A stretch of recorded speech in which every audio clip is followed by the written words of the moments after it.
Israel will be key to creating the conditions under which Israel will feel secure. 4, we must support the right of the Palestinian people to self-determination. We strongly support efforts to ensure representative, robust, and responsive Palestinian political leadership across the occupied Palestinian territories. These need to manifest in undertaking the elections committed to by the Palestinian Authority and binding commitments to renew political leadership and continue reform. We agree that it is also critical to advance concrete steps to build the economic capacity of a Palestinian state. We welcome the direct commitments from the region and others to support Palestine economically. We also reiterate our call to Israel to fulfill its obligations to ensure the unimpeded flow of Palestinian tax revenue. We cannot expect the governance institutions to function if they are being deliberately strangled. 5, international law must be respected. Israel must uphold its legal, humanitarian, and human rights obligations to the civilian population of the OPT, including as an occupying power. Israel's actions, including its withholding and politicization of humanitarian assistance, are unacceptable. Failure to do this not only undermines human rights, but also the long-term prospects for security and stability and the international rules on which we all rely. Chair, as noted at the outset,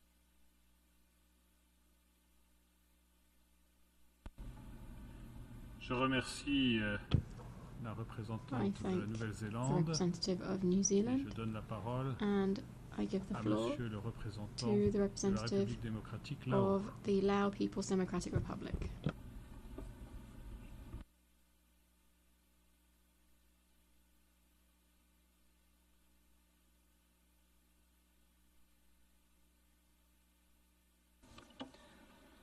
Distinguished co-chairs, Excellencies, the Lao People's Democratic Republic wishes to express its sincere appreciation to the co-chairs, France and Saudi Arabia, for convening this important debate on the peaceful settlement of the question of Palestine and the implementation of the two-state solution. The Lao PDR has been following with deep concern the situation in the Middle East, the prolonged conflict, and the continuing suffering by the Palestinian people. We wish to reiterate that a comprehensive, just, and lasting solution to the question of Palestine must be achieved through peaceful means, in accordance with the international law and the relevant United Nations resolutions. Co-chairs, as a peace-loving nation that firmly upholds the Charter of the United Nations, the Lao PDR has consistently advocated for the peaceful settlement of disputes and the peaceful coexistence of all nations. We strongly believe that the only viable path toward achieving lasting peace, security, and stability in the Middle East is through the establishment of two sovereign states living side by side in peace and security in accordance with the relevant United Nations resolutions and international law. In this regard, we call for the full respect for the inalienable and legitimate right of the Palestinian people to self-determination and the establishment of an independent and sovereign state of Palestine, and for creating conditions that would enable the state of Palestine to become a full member of the United Nations. The Lao PDR also underscores the urgent need for an immediate and permanent ceasefire, the unimpeded delivery of humanitarian assistance, and the protection of civilians in accordance with international humanitarian law. In this regard, we welcome the adoption of the recent General Assembly resolution on the protection of civilians and the upholding of legal and humanitarian obligations, which calls for an immediate end to the blockade of Gaza, the opening of all border crossings, and the unhindered delivery of humanitarian aid to the Palestinian civilian population. Thus, efforts by the international community are critical in creating conducive conditions for the resumption of direct negotiations between the two parties based on mutual respect and mutual recognition. In closing, the Lao PDR reiterates its unwavering commitment in supporting all efforts aimed at peaceful resolution of the question of Palestine. We call upon all parties concerned to exercise maximum restraint, respect international law, and work sincerely toward the shared goal of lasting peace and stability in the region. I thank you. Je remercie Monsieur le représentant de la République démocratique of the populaire Lao Lao People's et je donne la Democratic parole Republic, à and I Monsieur give le the floor représentant to de la the Malaisie. representative of Malaysia.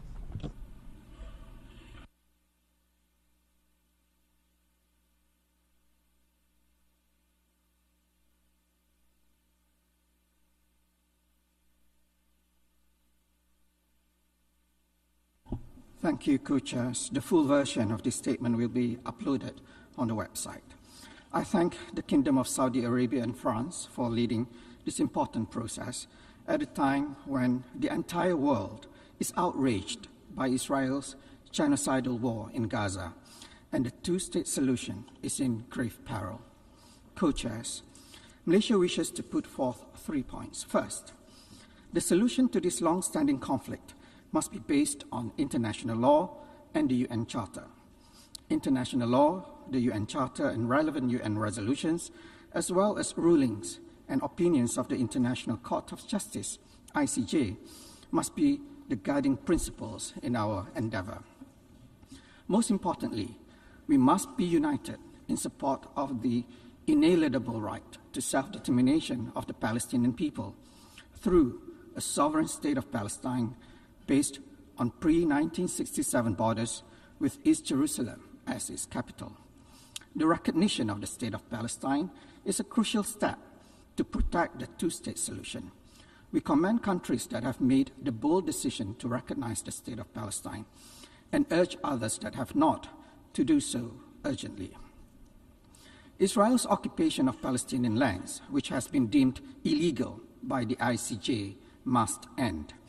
Israel's attempts to forcibly displace Palestinians or change the demographics of the occupied Palestinian territories must be categorically opposed. We must stop the supply of arms, munitions, and items that enable Israel to further expand and entrench its occupation. Targeted sanctions must be imposed on those who incite hatred and violence, illegal settlers, organizations, and businesses that support or profit from the illegal settlements. Malaysia, since December 2023, has banned Israel-flagged ships and ships bound for Israel from docking in Malaysian ports. This is another tangible step that can be taken by all. We must also end Israel's impunity. Malaysia has participated in proceedings at the ICJ aimed at protecting the Palestinian people. We stand ready to participate in future legal processes to ensure accountability and attain justice for the Palestinian people. Secondly, we must protect and strengthen the central role of the United Nations. We must unambiguously reject Israel's attempts to undermine the UN. This includes standing up against Israel's actions to malign, discredit, and intimidate UN officials, including special mandate holders. Israel must be pressured to fully cooperate with the UN, especially by allowing unimpeded access for humanitarian missions through UN mechanism. We condemn the death trap that is the Gaza Humanitarian Foundation, which has caused the death of about 1,000 Palestinians while seeking food aid. We must defend and support UNRWA. Malaysia has been a regular contributor to UNRWA and is exploring a multi-year funding agreement to ensure predictability of UNRWA's funding. Third, we must ensure the viability of the Palestinian state. Malaysia supports a UN-mandated stabilization mission with the concurrence of the State of Palestine. Malaysia stands ready to contribute peacekeeping personnel to support such a mission. We also support the Arab OIC reconstruction plan and are ready to participate in its implementation. Under the Malaysian Technical Cooperation Program, we are ready to offer tailored capacity building programs to Palestinian officials to help strengthen Palestinian institutions. Additionally, we will also encourage collaborations involving private sectors, universities, and civil society. Co-chairs, the two-state solution is and remains the only internationally recognized solution to the Israeli-Palestinian conflict. It is totally unacceptable that 78 years since the adoption of General Assembly Resolution 181, only one of the two states has enjoyed independence and full membership to the UN, while the other, the State of Palestine, continues to be denied its independence and full membership to the UN. For more than 7 decades, the Palestinians have been systematically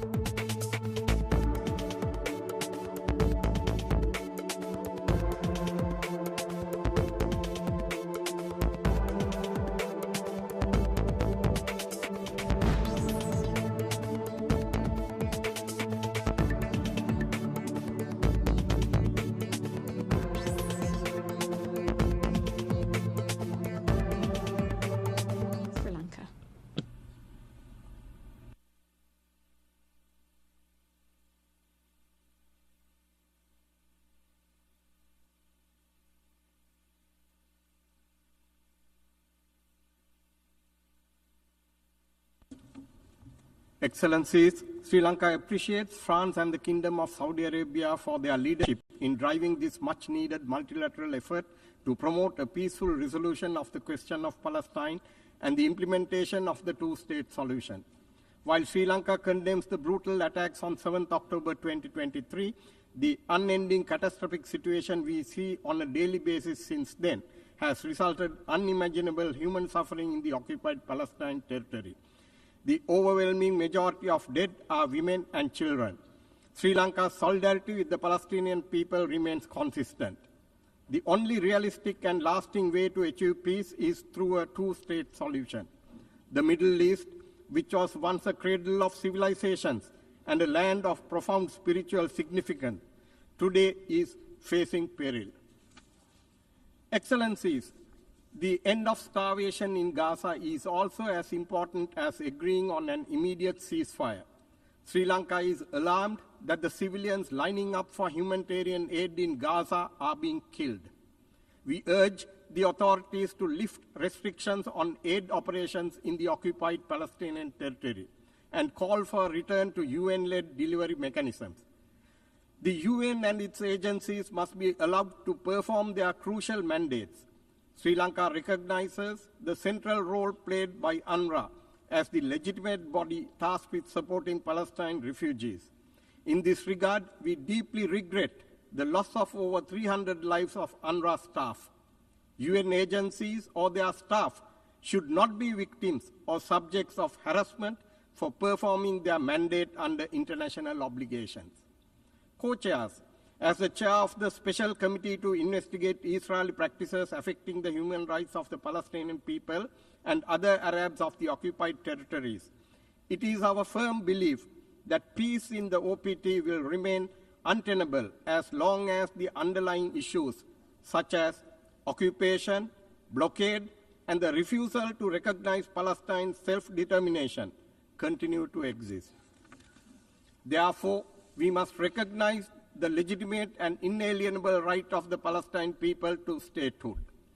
Sri Lanka has consistently supported a just and comprehensive negotiated political settlement to the Palestine issue in line with UN resolutions, leading to two states living side by side based on the 1967 borders. Co-chairs, Sri Lanka recognizes the legitimate security concerns of both Israeli and Palestinian people and acknowledges the suffering that people of both sides have experienced due to decades of violence and conflict. This is the exact reason why Sri Lanka maintains that dialogue remains the only viable option to effectively address the issues of both parties and the region as a whole. In the interest of achieving a peaceful solution for this long-standing dispute, we suggest to consider the following immediate steps to save the lives of thousands of affected innocent civilians. First, an immediate ceasefire. Second, release of all hostages of both parties, including children and women, as a catalyst for building trust. Third, allow UNRWA and other UN agencies to carry out their mandates in Palestine, including in OPS, without any obstruction. Fourth, a UN-monitored mechanism to disarm all military groups in Palestine. Fifth, immediate halt of new settler programs in OPT.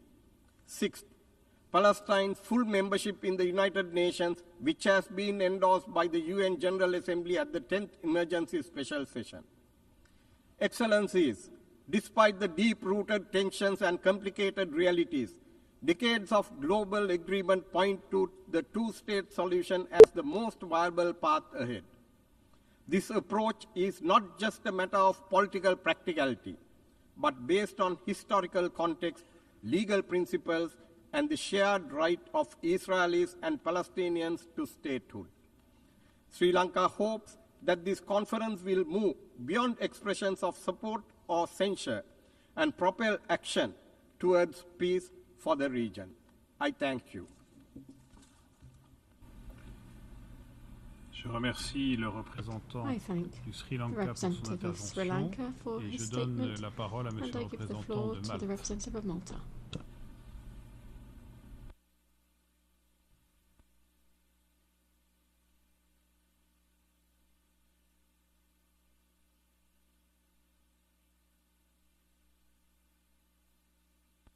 Co-chairs, I wish to commend your efforts in organizing this conference in a challenging context.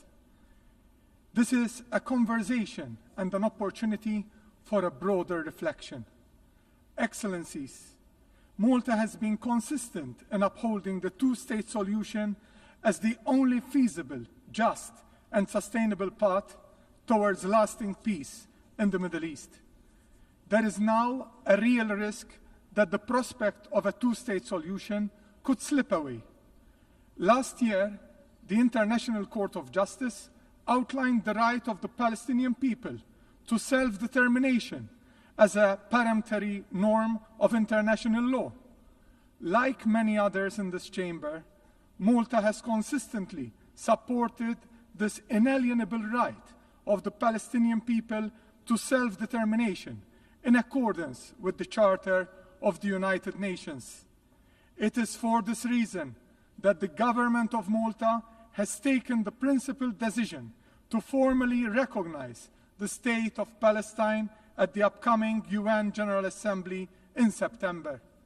This decision reflects Malta's commitment to international law, justice, and the right of peoples to self-determination.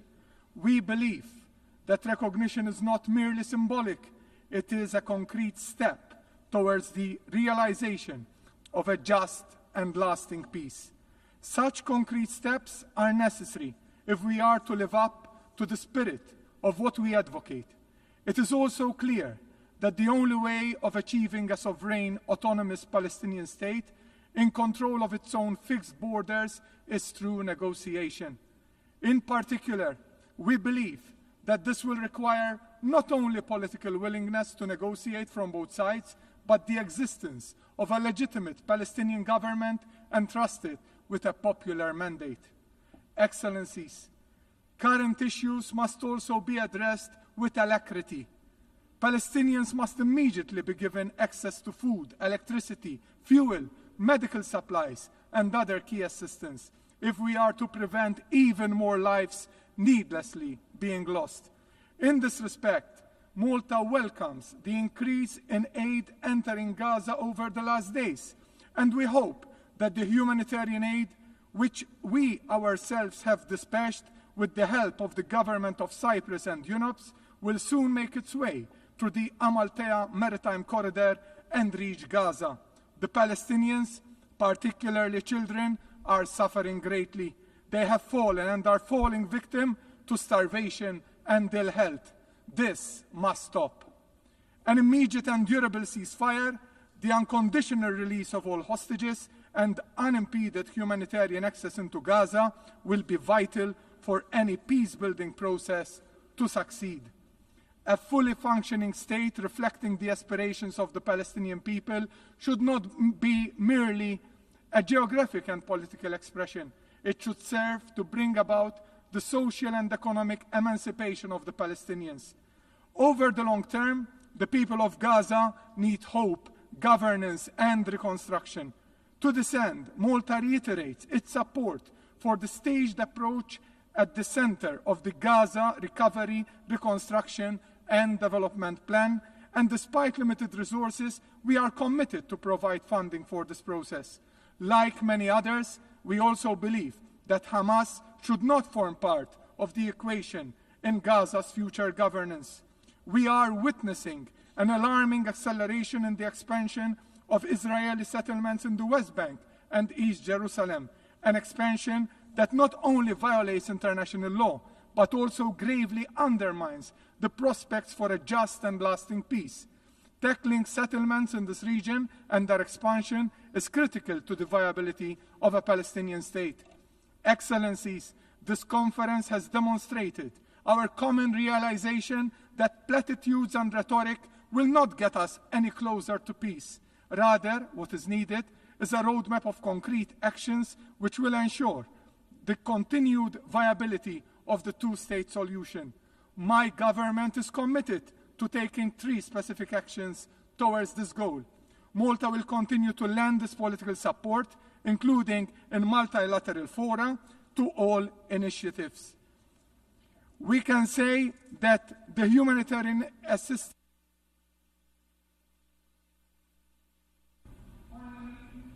I thank the distinguished representative of Malta for his statement. I give the floor to the representative of Nigeria.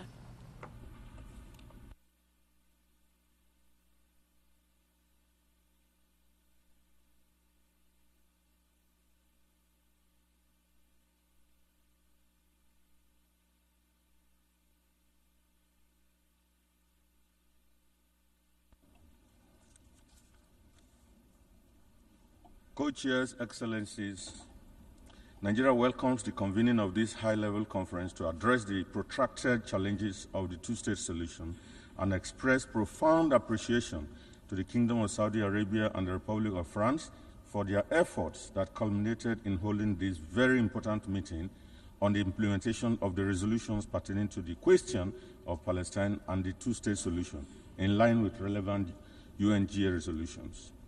The protracted and unfortunate situation in Gaza and other Palestinian territories cannot be ignored anymore. The lingering Israel-Palestinian conflict indicates that the international community has failed to live up to the spirit and aspiration of the United Nations to rid the world of inequality, violence, and illegal occupation. Nigeria recalls the advisory opinion of the International Court of Justice on the legal consequences arising from Israel's policies and practices in the occupied Palestinian territory, and wishes to state that Israel has an obligation to bring an end to its presence in this Palestinian territory in order to actualize the cause of self-determination of the Palestinian people. Nigeria has made several efforts in the past to play a mediating role in the conflict at the highest level, including visiting both Israel and Palestine, during which time we call on the two sides to return to the negotiating table. Therefore, as we underscore the importance of this gathering, Nigeria wishes to call for concrete follow-ups of these important initiatives that could culminate in the realization of a two-state solution and end the age-long conflict. The United Nations, which has remained a beacon of hope and a platform for collaboration in an increasingly interconnected world, must uphold its responsibilities. The role of the United Nations as a catalyst for change will remain crucial, and Nigeria will continue to strongly support the Palestinian cause while reiterating the call that the occupied territory must abide by their responsibilities under international law. Nigeria further reiterates its position that there is no justification for the carnage that is currently going on in the occupied Palestinian territory. The loss of human lives that continues to rise every day is unacceptable, even as we stress that the Palestinian people deserve their independence. This, we believe, is fundamental for security, justice, and peace for all those living in the region.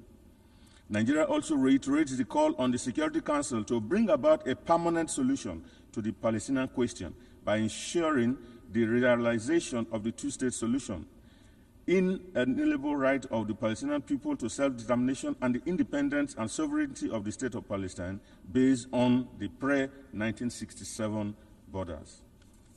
Nigeria appreciates and supports Egypt and Qatar in their ongoing diplomatic efforts to reach an agreement for an immediate and permanent ceasefire, and the Arab-Islamic plan for early recovery, reconstruction, and development of Gaza, which was presented by Egypt in full coordination with the State of Palestine and endorsed by both the Arab League and the Organization of Islamic Cooperation. Nigeria wishes to highlight the vital and important role of the United Nations Relief and Work Agency for Palestinian refugees in the Near East, along with other United Nations agencies in alleviating the plight of Palestinian people, and urges the international community to support the agency through ensuring that its finances are sustainable and predictable for a continuity in its humanitarian work. Mr. Chair, in conclusion, Nigeria, while reiterating the call for the admission of the State of Palestine as a full member of the United Nations with all rights and privileges, hopes that today's forum could be the enduring legacy of multilateral efforts in the realization of a political horizon of achieving a just and lasting solution for the people of Palestine on this basis of the two-state solution, with the people living side by side in peace and security within secure and recognized pre-1967 borders. I thank you.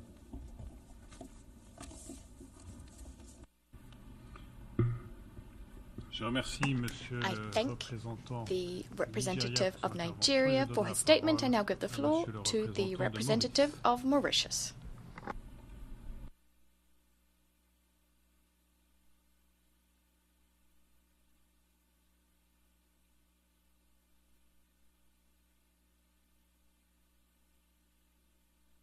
Chairs, distinguished delegates, Mauritius welcomes this international conference as a way forward on an issue that poses a serious threat to peace and security and has given rise to a man-made humanitarian crisis in Palestine that worsens by the day.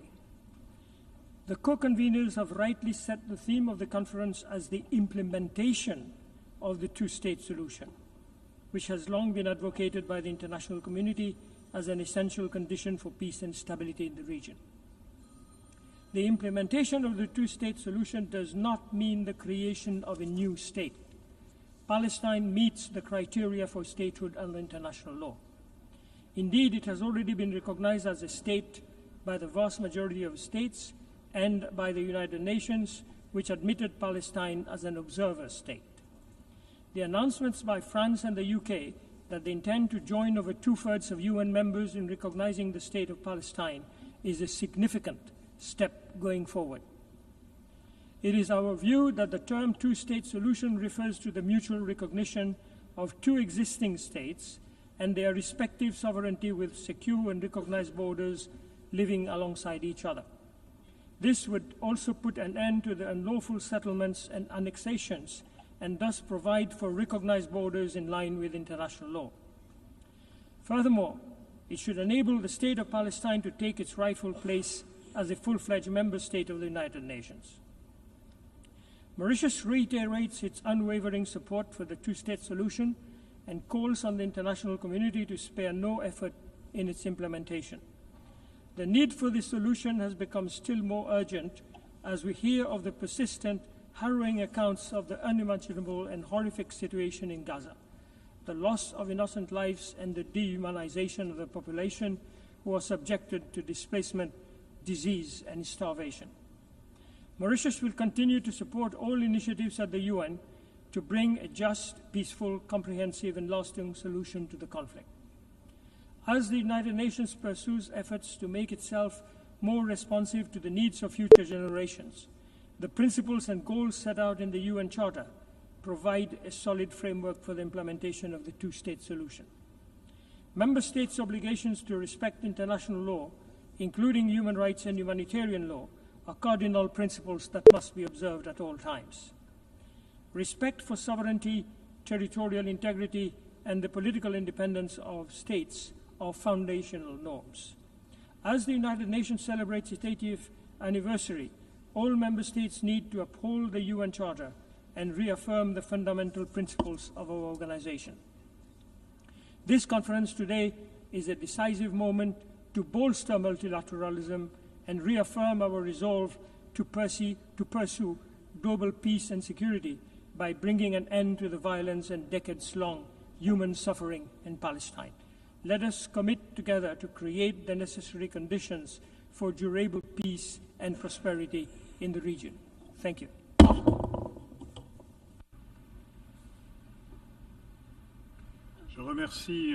I thank the representative of Mauritius for his statement. I give the floor to the representative of the Democratic People's Republic of Korea.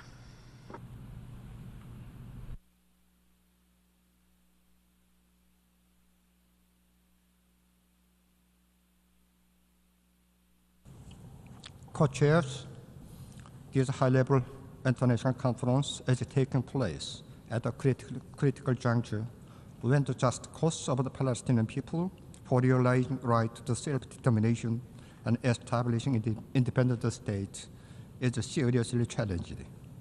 We express strong hope that this high-level international conference will mark an important occasion in ending historic injustice once and for all. Co-chairs, the just and peaceful solution to the question of the Palestine is imperative for establishing durable peace and stability in the Middle East and beyond. It is our shared responsibility to facilitate a just, comprehensive, and lasting solution to the question of Palestine in accordance with the UN Charter, the relevant UN resolutions, and international law. On that note, my delegation would like to highlight the following position. First, international efforts should be intensified to end Israeli outright violation of UN Charter and international law without any further delay. In defiance of the strong protests and condemnation of the international community, Israel continued to commit war crime and crime against humanity in occupied Palestine territory, including in Gaza Strip. We join the international community in strongly condemning such crimes and urging Israel to halt immediately the barbaric atrocity against innocent Palestinian civilians. Moreover, Israel is more bluntly making the moves to expand illegal settlement activity, forcibly displace Palestinian people, and seize Palestinian territory, including in Gaza Strip. The decisive steps are urgently needed to reject any attempt and moves to change the demographic and territorial character of the occupied Palestinian territory in flagrant violation of the UN Charter and international law. Second, unilateral and double standard approach should be categorically rejected.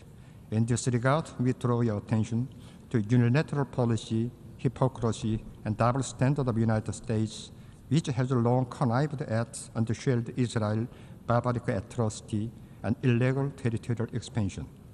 While much talking about ceasefire and mediation and acting peacemaker on one hand, the United States, on the other hand, systematically blocked peaceful settlement of question of Palestine by abusing its veto power and giving green light to the Israeli mass killing through provision of the military, financial, and logistical support under the absurd pretext of the Israel's right to self-defense. The international community should sharpen the vigilance against and resolutely reject unilateral and double standard moves of the United States in favor of Israel. Last but not least, the practical and immediate step should be taken to realize the right to self-determination of the Palestinian people. As of now, more than 140 member states recognize the state of Palestine, and we join in the calling for urging member states which have not yet recognized the state of Palestine to do so, to pave the way for just and peaceful settlement of the question of Palestine. At the same time, admission of the state of Palestine to the full membership of the United Nations should be unconditionally fast-tracked. The attitude toward recognition of the state of Palestine and its admission to the full membership of the United Nations is a litmus test to determine the position on the peaceful settlement of the question of Palestine and realization of the inalienable rights of Palestinian people. Taking this opportunity, we reaffirm our unwavering support for and solidarity with the Palestinian people in their just struggle to terminate Israel's illegal occupation and to realize the rights, and including establishment of an independent state with East Jerusalem as its capital and admission of the state of Palestine as a full-fledged UN member state. I thank you. I thank the representative of the Democratic People's Republic of Korea for his statement. I give the floor to the representative of Mongolia.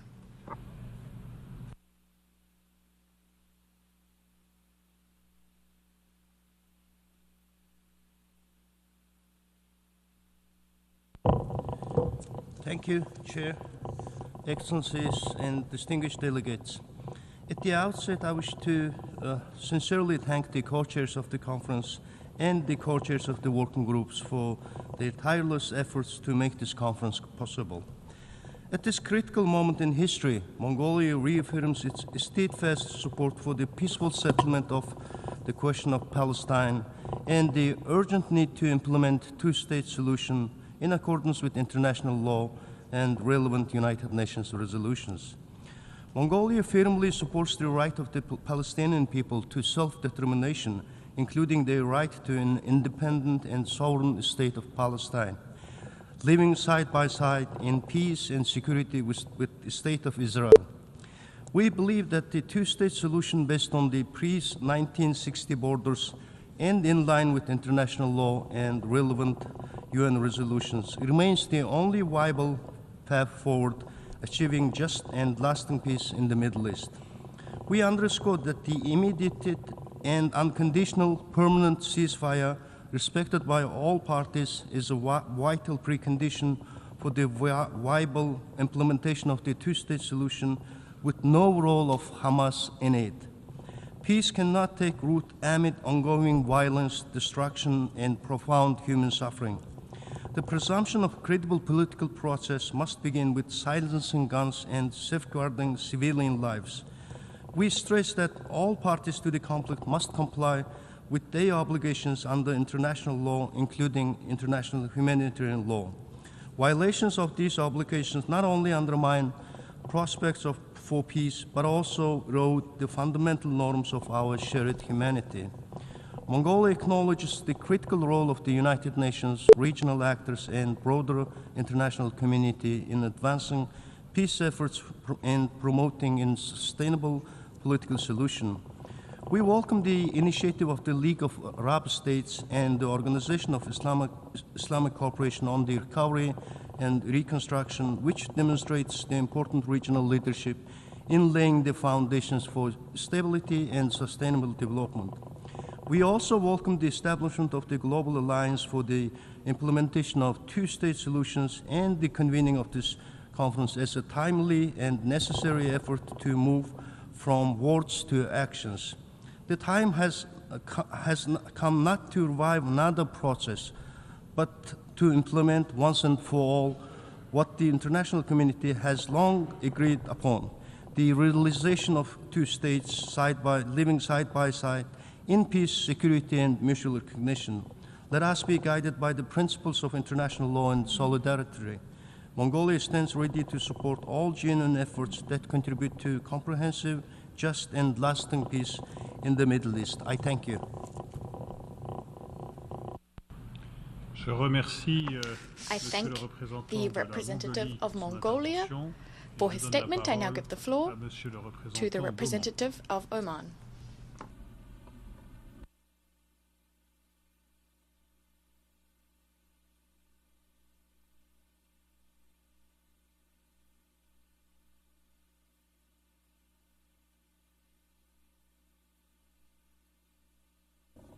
الرئيسان المشاركان.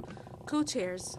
The Sultanate of Oman extends at the outset its sincere thanks and appreciation to the custodian of the two holy shrines, King Salman bin Abdulaziz Al Saud of the sisterly kingdom of Saudi Arabia, and to His Excellency President Emmanuel Macron, President of the Friendly French Republic, for their appreciated effort in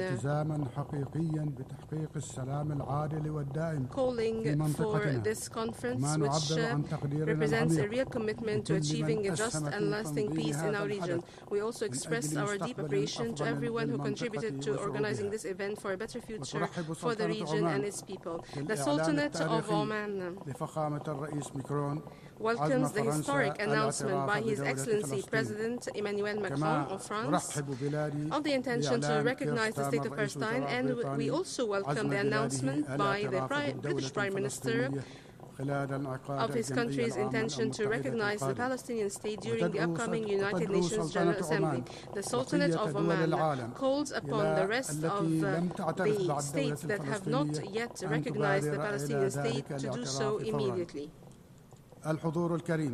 Honorable presence, today we stand before your kind gathering, bearing the firm message of the Sultanate of Oman in its values and humanitarian positions in support of the Palestinian right to self-determination and the establishment of an independent and sovereign state with East Jerusalem as its capital under international law. Therefore, the two-state solution is the only and just way to achieve a comprehensive and lasting peace in the Middle East, a solution that is based on the resolutions of international legitimacy and has been embodied in the Arab Peace Initiative. Ladies and gentlemen, today we see that the hope for peace is being eroded by unilateral Israeli policies, the expansion of illegal settlements in the occupied Palestinian territory, not to mention the tragic humanitarian situation in the Gaza Strip and the West Bank. The nature of the current Israeli government's policies as the most extreme in decades, further complicates the landscape and directly hampers all effort to relaunch the peace process. We condemn in the strongest terms the adoption by the Israeli Knesset of a draft decision calling for the imposition of Israeli sovereignty over the West Bank in Palestine in a new defiance of the provisions of international law and resolutions of international legitimacy, and a deliberate undermining of the chances for peace in the Middle East. In light of this reality, talking about the two-state solution is no longer enough, but should be translated into a viable plan backed by serious political will and practical measures based on friendly states that have taken courageous and responsible steps to recognize the State of Palestine, a recognition that represents not only a legal and political position, but also a moral expression of siding with justice and human rights. These positions enhance the chances for real peace and constitute positive pressure towards ending the occupation and achieving a just settlement. From this rostrum, we renew the call for the rest of the world, especially those countries that believe in the principles of international law and the right of peoples to self-determination, to follow suit and enable the Palestinian people to gain full international recognition of their independent state on their land. We also stress that the State of Palestine be granted full membership in the United Nations. Admitting the State of Palestine as a full member of this organization is a legitimate right and a motivation for the peace process and reflects a real translation of the positions into practical realities. And we are grateful for the tireless effort made by the 8 working groups whose work played an active and constructive role and contributed to laying the foundation for sustained international engagement for this conference in support of a just and lasting peace. The microphone has been cut. I thank the representative of Oman for his statement.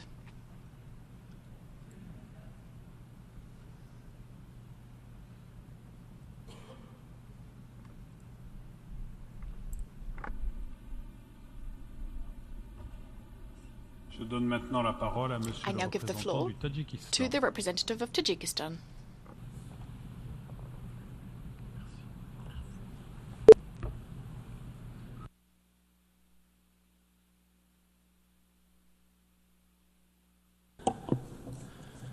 Co-chairs, Excellencies, Tajikistan welcomes the convening of this timely high-level conference. We commend the co-chairs, France and Saudi Arabia, for their leadership and for bringing the international community together to discuss the peaceful settlement of the question of Palestine and the implementation of the two-state solution. We are deeply concerned by the continued violence and the worsening humanitarian situation in Palestine. The toll on civilians, especially women and children, is devastating. Prospects for peace are growing increasingly fragile. Tajikistan supports the peaceful resolution of conflicts. We believe in dialogue, mutual respect, and the adherence to international law. Sustainable peace in Palestine depends on inclusive political processes guided by the principles of the UN Charter. We also believe that the only viable path to a just and lasting peace lies in the full implementation of relevant UN resolutions. This must lead to the establishment of independent and sovereign state of Palestine based on 1967 borders, with East Jerusalem as its capital. We recognize the essential role of the United Nations. We also welcome the contributions of regional and international partners, including the Organization of Islamic Cooperation, in advancing diplomacy and supporting humanitarian efforts.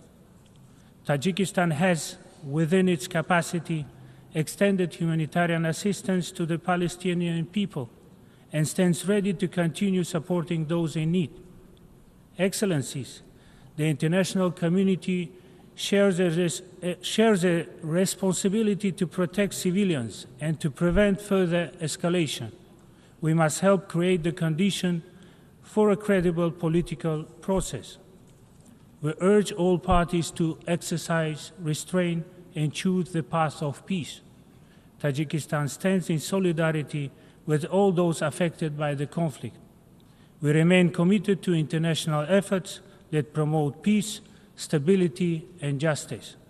Let us use this moment to reaffirm our commitment to dialogue, coexistence, and international law. I thank you.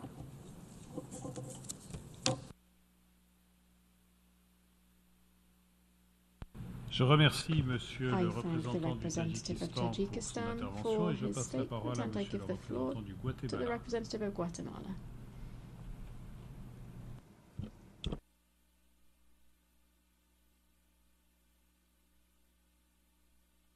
Señores copresidentes, en nombre del Gobierno de Guatemala deseo agradecer a la República Francesa y al Reino de Arabia Saudita por su liderazgo y compromiso en la organización y convocatoria de esta conferencia internacional. Oportunidad para emprender acciones concretas y tratar de avanzar en una resolución justa y definitiva al conflicto entre Israel y Palestina. Reconocemos también la valiosa labor de los copresidentes de los grupos de trabajo de la conferencia, cuyos esfuerzos diplomáticos han permitido estructurar los temas importantes para avanzar en propuestas que conduzcan a resultados tangibles. La República de Guatemala reconoció oficialmente a Palestina el 8 de abril de 2013 como un Estado libre, independiente y soberano. Así también, el 14 de mayo de 1948, fuimos el primer país de América Latina en reconocer la fundación del Estado de Israel. Estas decisiones no solo reflejan nuestro compromiso histórico con el reconocimiento internacional de Estados soberanos, sino también con la promoción de la paz y la estabilidad en el Medio Oriente. Es por ello que Guatemala aboga por una solución de dos estados, Israel y Palestina, que convivan uno al lado del otro dentro de fronteras seguras y reconocidas, que atienda las legítimas preocupaciones de seguridad de Israel y permita la consolidación de un Estado palestino que sea política y económicamente viable.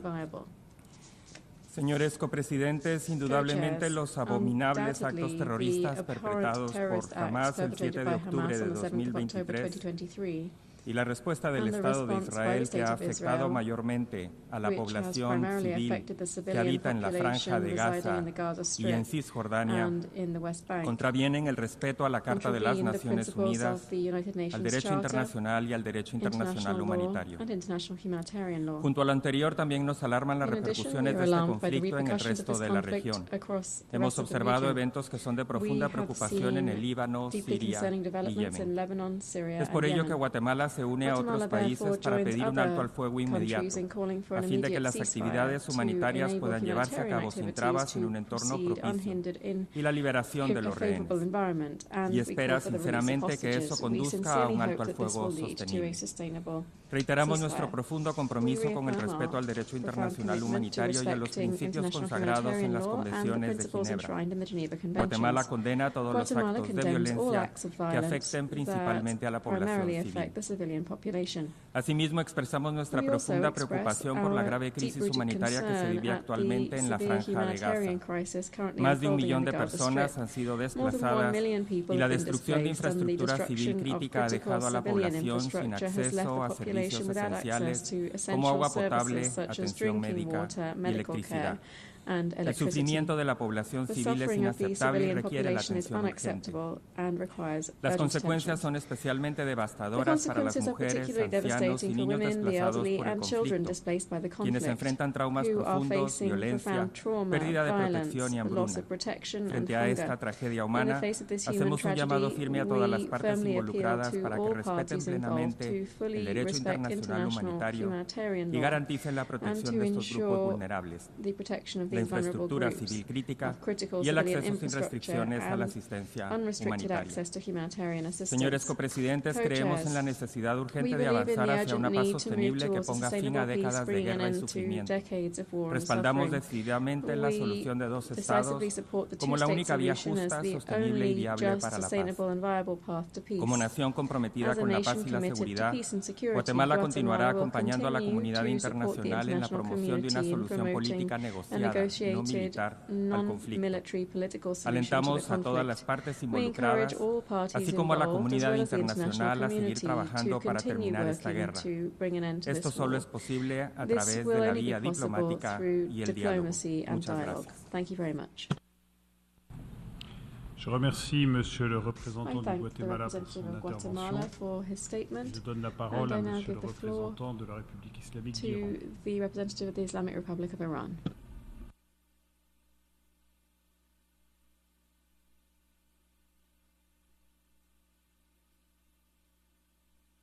In the name of God, the Compassionate and the Merciful, distinguished co-chairs, excellencies, for nearly 80 years, significant concessions have been granted to the occupying regime in the Palestinian territories. The policy of appeasement has proven ineffective in achieving peace, instead legitimizing and reinforcing the Israeli regime expansionist policies. The Gaza Strip has been reduced to rubble, and tens of thousands of inhabitants have been brutally slaughtered. Meanwhile, the regime intends to annex the West Bank to previously occupied Palestinian territory. Besides, the so-called Abraham Accord proved to be of no added value for the peaceful settlement of the Palestinian question.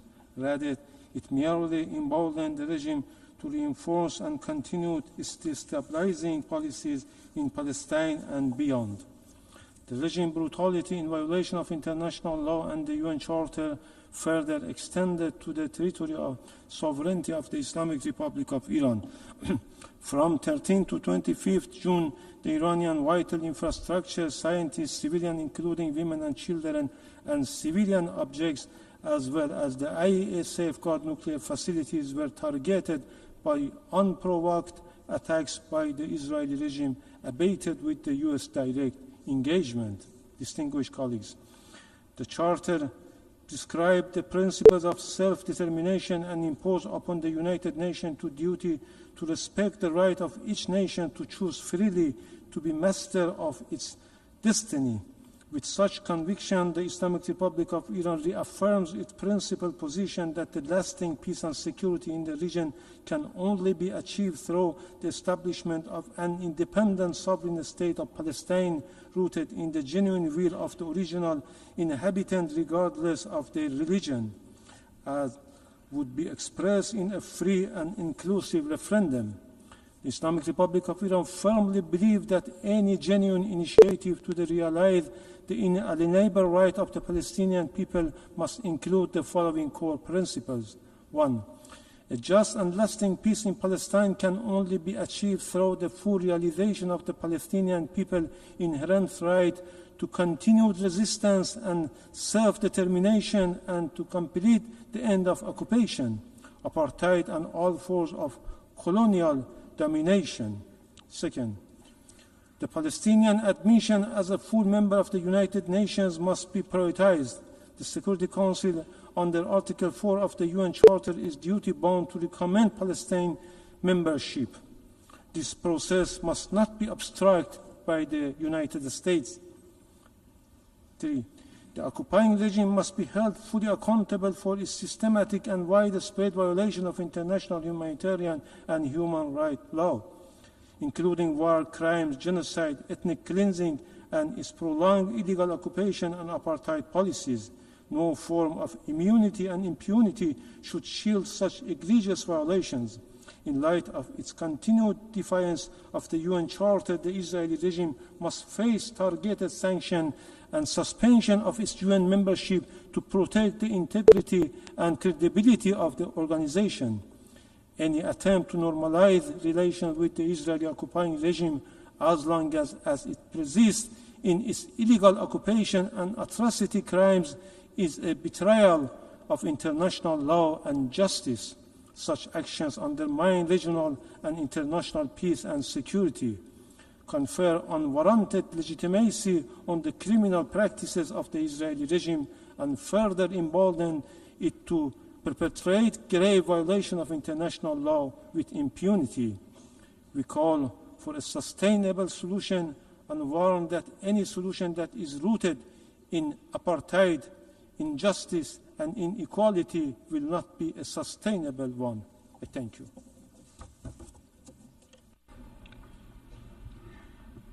Je remercie Monsieur le représentant de la République islamique d'Iran I thank the representative of the Islamic Republic of Iran for his statement, and I give the floor to the representative of the Dominican Republic.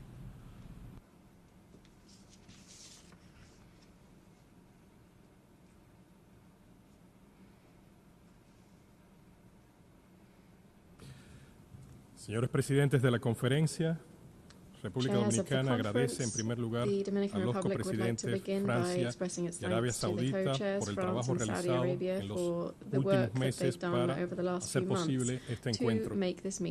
Reconocemos igualmente la ardua labor emprendida por todos los países integrantes de los 8 grupos de trabajo que han presentado sus conclusiones esta semana. Ha sido un trabajo oportuno y muy necesario. No podemos permanecer indiferentes ante la actual situación de crisis en la región. Como país comprometido con los principios del derecho internacional y el derecho internacional humanitario, República Dominicana expresa su profunda preocupación por la grave situación humanitaria que atraviesa la población civil en la región.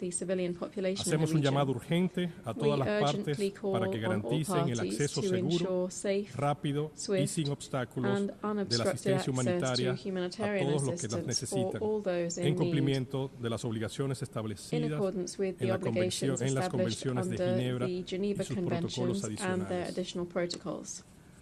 Nuestro país se encuentra presto a continuar apoyando todos los esfuerzos diplomáticos de la comunidad internacional orientados a facilitar el diálogo, reducir las tensiones y promover un orden internacional basado en el respeto a las normas, donde la dignidad humana, la justicia y el derecho inclusivo sean los principios rectores. República Dominicana desea en este contexto reiterar su firme apoyo a la existencia de un Estado palestino. Confiamos en que los resultados de esta conferencia y en particular a partir de los aportes presentados por los diferentes grupos de trabajo serán una contribución importante en este propósito conjunto a favor de la paz, que será lograda con la implementación plena de una solución biestatal y con el ingreso del Estado de Palestina como miembro pleno de esta organización. Muchas gracias, señores presidentes.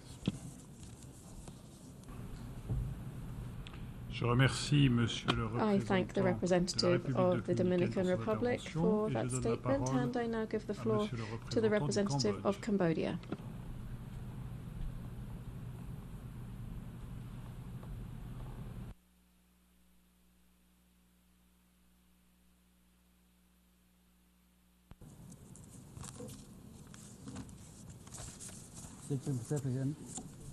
Mr. President, Excellency, distinguished delegates, at the outset, allow me to express my appreciation to the government of France and Saudi Arabia for convening this vital high-level conference.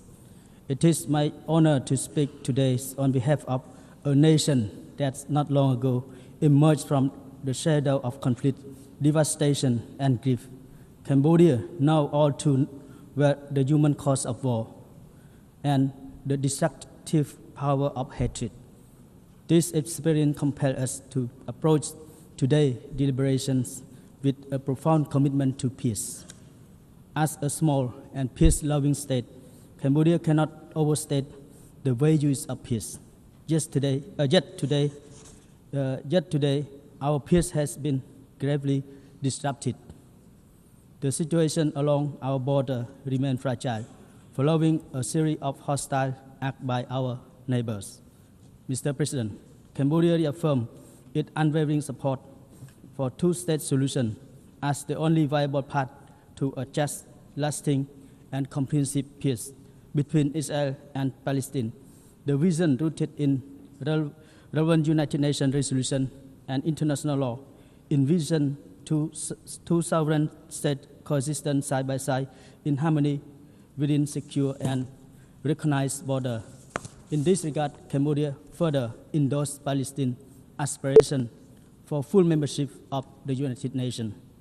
Cambodia called for utmost genuine effort to resolve the protracted Israeli-Palestinian conflict through diplomacy, peaceful resolution, starting with a permanent ceasefire agreement, which is urgently needed to protect life and provide relief to the suffering. We express deep concern about the persistent violence and humanitarian suffering in the region, which must not be allowed to continue unchecked. Civilian safety must be non-negotiable. We strongly condemn all acts of terrorism and violence targeting civilians. Such action only deep division and perpetuate cycle of vengeance. The horror of war cannot be resolved through further conflict. Cambodia urged all parties to engage in meaningful dialogue guided by international law and humanitarian principles. Cambodia called upon the international community to renew its commitment and solidarity to multilateralism, strengthen the roles of United Nations, and advocate for constructive engagement between all stakeholders to support negotiations that lead to a just, lasting, and peaceful resolution. In conclusion, Cambodia wishes to underscore the importance of upholding the principle of mutual respect and tolerance as fundamental pillar of peaceful coexistence, stability, and progress throughout the region. Let us move beyond finger-pointing and unite in our shared humanity. Let peace not be a distant dream, but a shared and achievable reality. I thank you, Mr. President. Je remercie Monsieur le représentant du Cambodge pour son intervention et je donne la parole à Monsieur le représentant du Saint-Siège. The representative of the Holy See.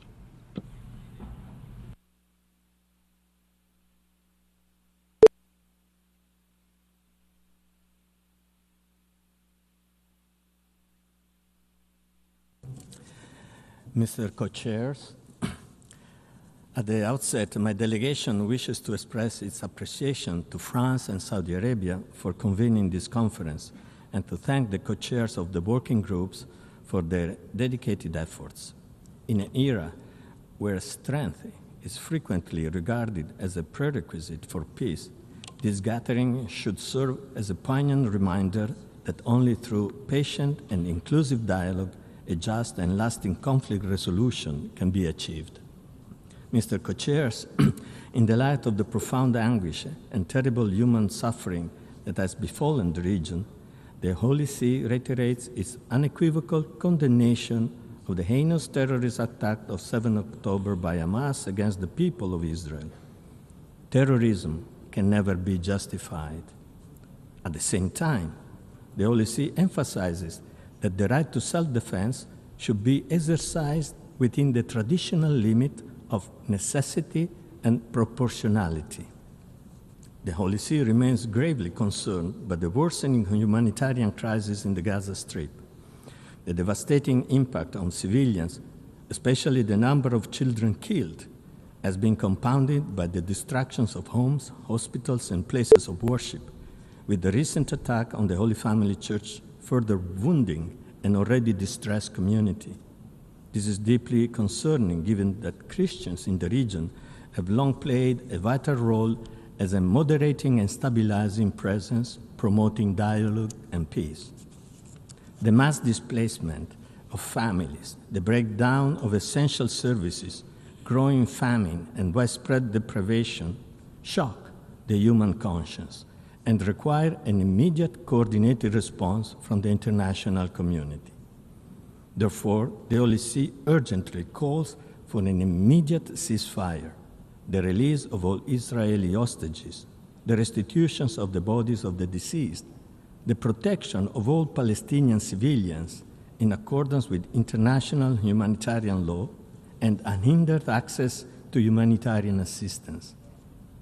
Mr. Co-Chairs, the Holy See remains convinced that the two-state solution based on a secure and internationally recognized borders is the only viable and equitable path towards a just and lasting peace.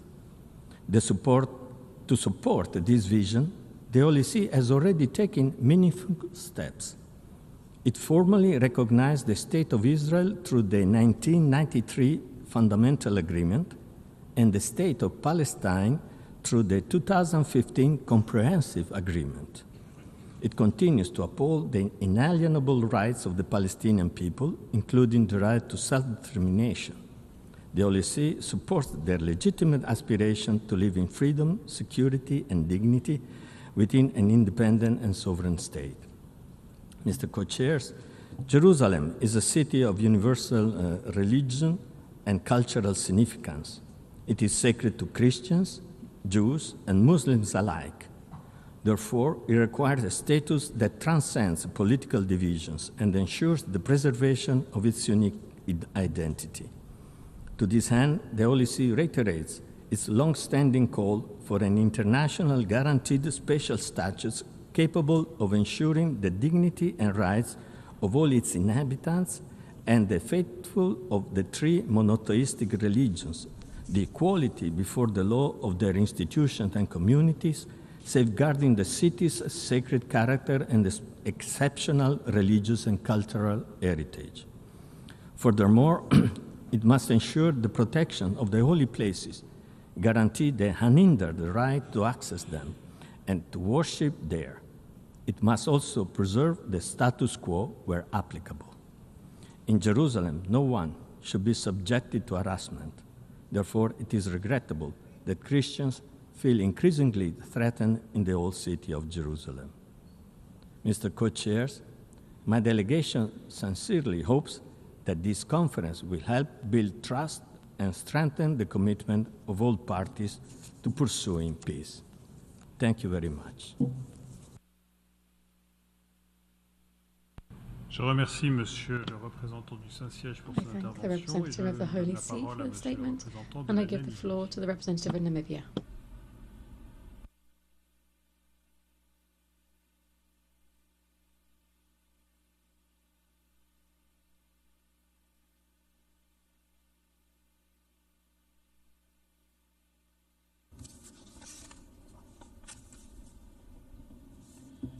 Merci beaucoup et shukran to the co-chairs for giving Namibia the floor to address this assembly. Namibia reaffirms its long-standing and principled position on the question of Palestine. The rights of the Palestinian people are not a matter of negotiation or compromise. They are rights guaranteed under international law, affirmed by countless United Nations resolutions and recognized by the international community. Yet, we continue to witness with grave concern the unfolding deadly and destructive violence and loss of human life that undermine efforts towards a peaceful resolution of the long-standing conflict. Israel's indiscriminate attacks against civilians in Gaza are the latest episode in the 77 years of the Nakba. The escalating violence is amongst the deadliest on record for women, children, the elderly, and people with disabilities. Namibia remains particularly worried about the worsening humanitarian situation. Throughout Gaza, freedom of movement and access to humanitarian relief remain severely limited despite the clear provisions of Security Council and General Assembly resolutions. Let us be reminded that the weaponization of starvation as a method of warfare is prohibited under international law and must be halted. We firmly believe that the path to peace must begin with an immediate and unconditional ceasefire by all parties and the full implementation of all UN resolutions. This is an imperative that will pave the way for just, lasting, and comprehensive peace between the Israelis and the Palestinians, living side by side, coexisting in an atmosphere of peace and security. No amount of humanitarian and economic support can substitute a negotiated two-state solution, which is the only solution to meet the legitimate security needs of both Israelis and Palestinians. This also implies the urgency of ensuring accountability by all parties. Moreover, there is an urgency to solving the ongoing fiscal crisis faced by the Palestinian Authority due to a combination of factors, including a foreign aid shortfall and the impact of the ongoing conflict in the Middle East. The World Bank has reported that the conflict has plunged the Palestinian economy into its deepest contraction in over a generation, with Gaza experiencing near total paralysis and the West Bank facing a deep recession. The continuation of this crisis is impacting an already fragile Palestinian economy and threatens to destabilize an already volatile situation. The situation is exacerbated by the Israeli government's withholding of funds and restrictions on humanitarian aid delivery, and we urge the international community to provide coordinated support to address this crisis. My delegation resolutely supports the admission of the State of Palestine as a full member state of the United Nations with all rights and privileges. The recent Security Council veto that blocked Palestine's full UN membership is a significant setback for international efforts to resolve the protracted Israeli-Palestinian conflict. Palestine has held observer status at the UN since 2012 and has diligently worked towards full membership, which is a vital step toward recognizing Palestinian statehood. Currently, Palestine is acknowledged as a sovereign nation by 149 of the 193 member states, demonstrating overwhelming international support for its rightful recognition. We call on the UN Security Council to reconsider its stance and to take a just decision that reflects the rights and aspirations of Palestinians. In conclusion, Namibia's commitment and solidarity with the Palestinian people is unwavering. We believe in their inalienable right to self-determination and full recognition as a rightful member of the United Nations and its specialized agencies, ensuring they secure their long overdue place within the global community of nations. Namibia remains dedicated to supporting all diplomatic efforts aimed at achieving these vital goals, advocating for justice, peace, and equality.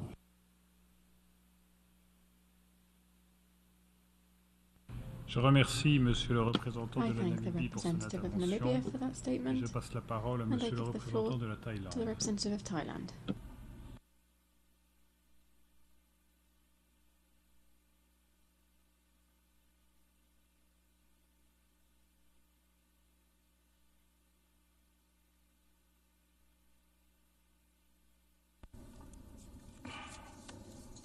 Co-chairs, Thailand would like to express our deep appreciation for your collective efforts and determination in convening this conference to reaffirm our shared political will and commitment to ensuring peace and stability in the Middle East. This long-awaited conference aims to advance international support for a just, lasting, and comprehensive resolution of the Israel-Palestinian conflict through the peaceful implementation of the two-state solution. Co-chairs, regrettably, one delegation raised an unrelated issue.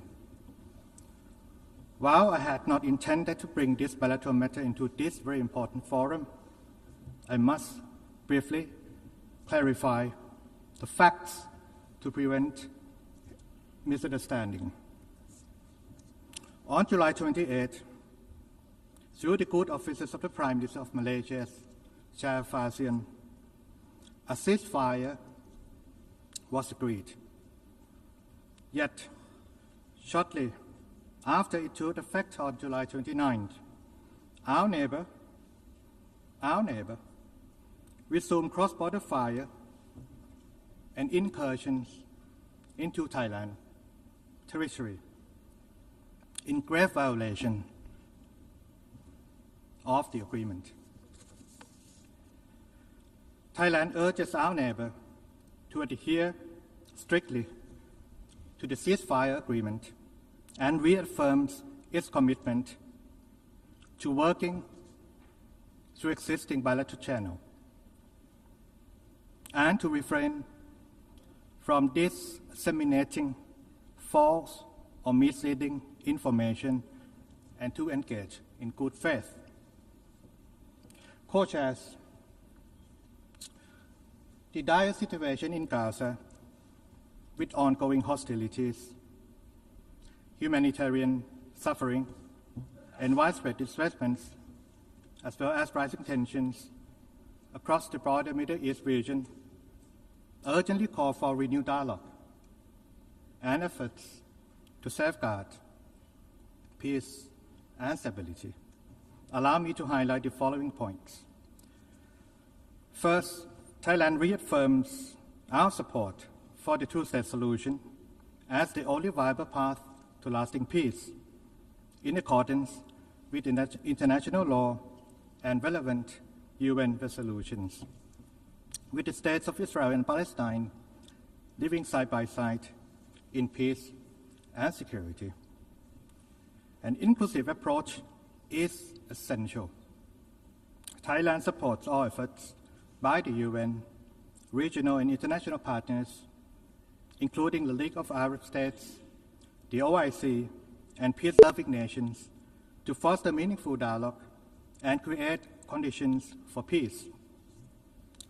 Trust must be rebuilt through confidence-building measures, constructive engagement, and inclusive diplomacy that addresses the concerns and aspirations of all parties. Second, we'll continue to call for a ceasefire that is sustainable, and an immediate and unconditional release of all remaining hostages.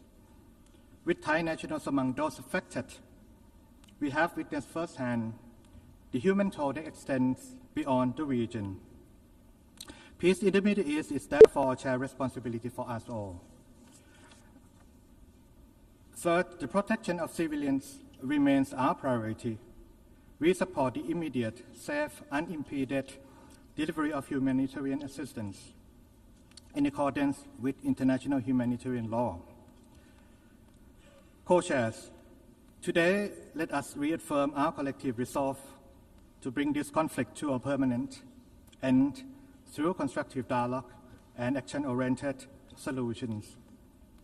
Let history not remember us for our inaction, but for our courage to take decisive steps in the pursuit of peace over conflict.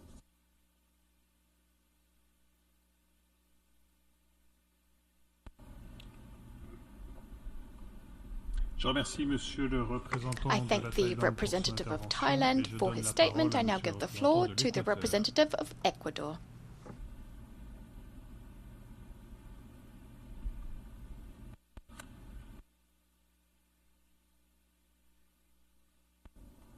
Agradezco a Arabia Saudita y a Francia por la convocatoria a esta conferencia de alto nivel.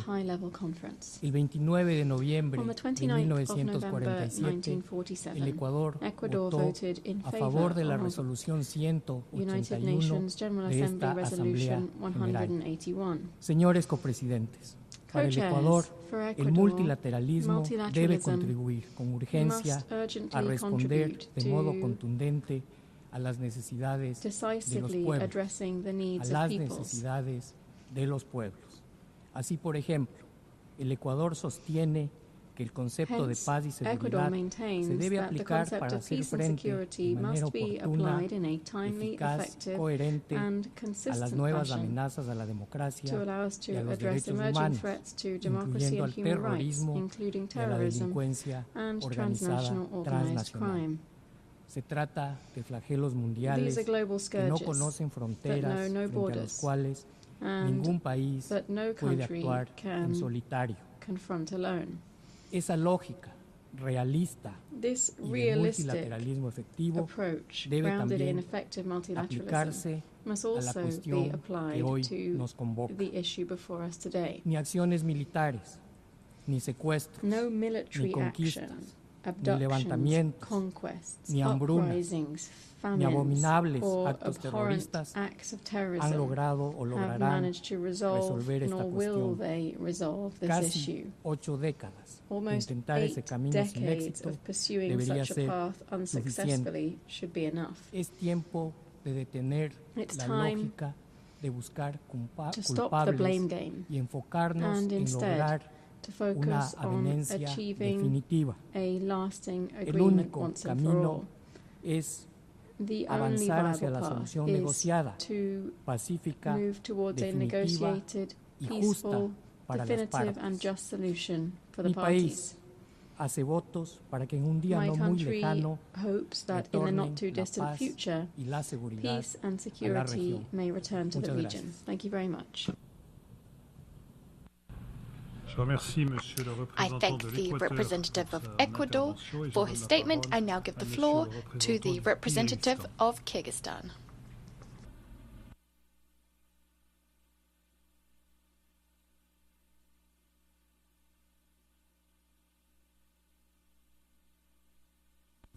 Distinguished co-chairs, Excellencies, let me also thank the Kingdom of Saudi Arabia and France for convening this important conference. We also commend the contributions and ongoing engagement of all high-level representatives presented over the past 3 days. Kyrgyzstan stands in full solidarity with the people of Palestine, particularly in light of the devastating humanitarian situation in Gaza. We are gravely concerned by the suffering endured by innocent civilians, especially women, children, and elderly. The ceasefire agreement from January 2025 brought a brief yet significant pause in hostilities, enabled the exchange of prisoners and hostages, and allowed the critical humanitarian assistance delivered by the UN, ICRC, and other partners to those who is on urgent need. Regrettably, this fragile ceasefire was short-lived. Hostilities have resumed, and once again it is the civilian population that bears to the greatest burden. However, the situation is not hopeless. Let's collectively reaffirm our unwavering commitment to peace, dialogue, and the protection of human life. We call all parties to exercise maximum restraint and to uphold their responsibilities under international humanitarian law. Excellencies, 149 UN member states have recognized the state of Palestine. Kyrgyzstan is proud to be among them. We established diplomatic relations with Palestine back in 1995, and this year we will celebrate the 30th anniversary of our diplomatic ties. We welcome the decision made by France on the recognition of the State of Palestine and the decision of the United Kingdom, which was announced yesterday at this very stage. We believe that a just, lasting, and comprehensive solution of the Israeli-Palestinian conflict must be based on the relevant UN resolutions and the long-standing principle of two states for two people, living side by side in peace, security, and mutual recognition. Ladies and gentlemen, the global community must remain united in its efforts to end the bloodshed, to prevent the further loss of innocent lives, prevent further escalation of the full-scale humanitarian catastrophe. We welcome initiative to establish the international coalition to advance the implementation of two-state solution. Kyrgyzstan is ready and will contribute to all international efforts aimed at achieving a just, comprehensive, and sustainable peace in the Middle East. And I thank you.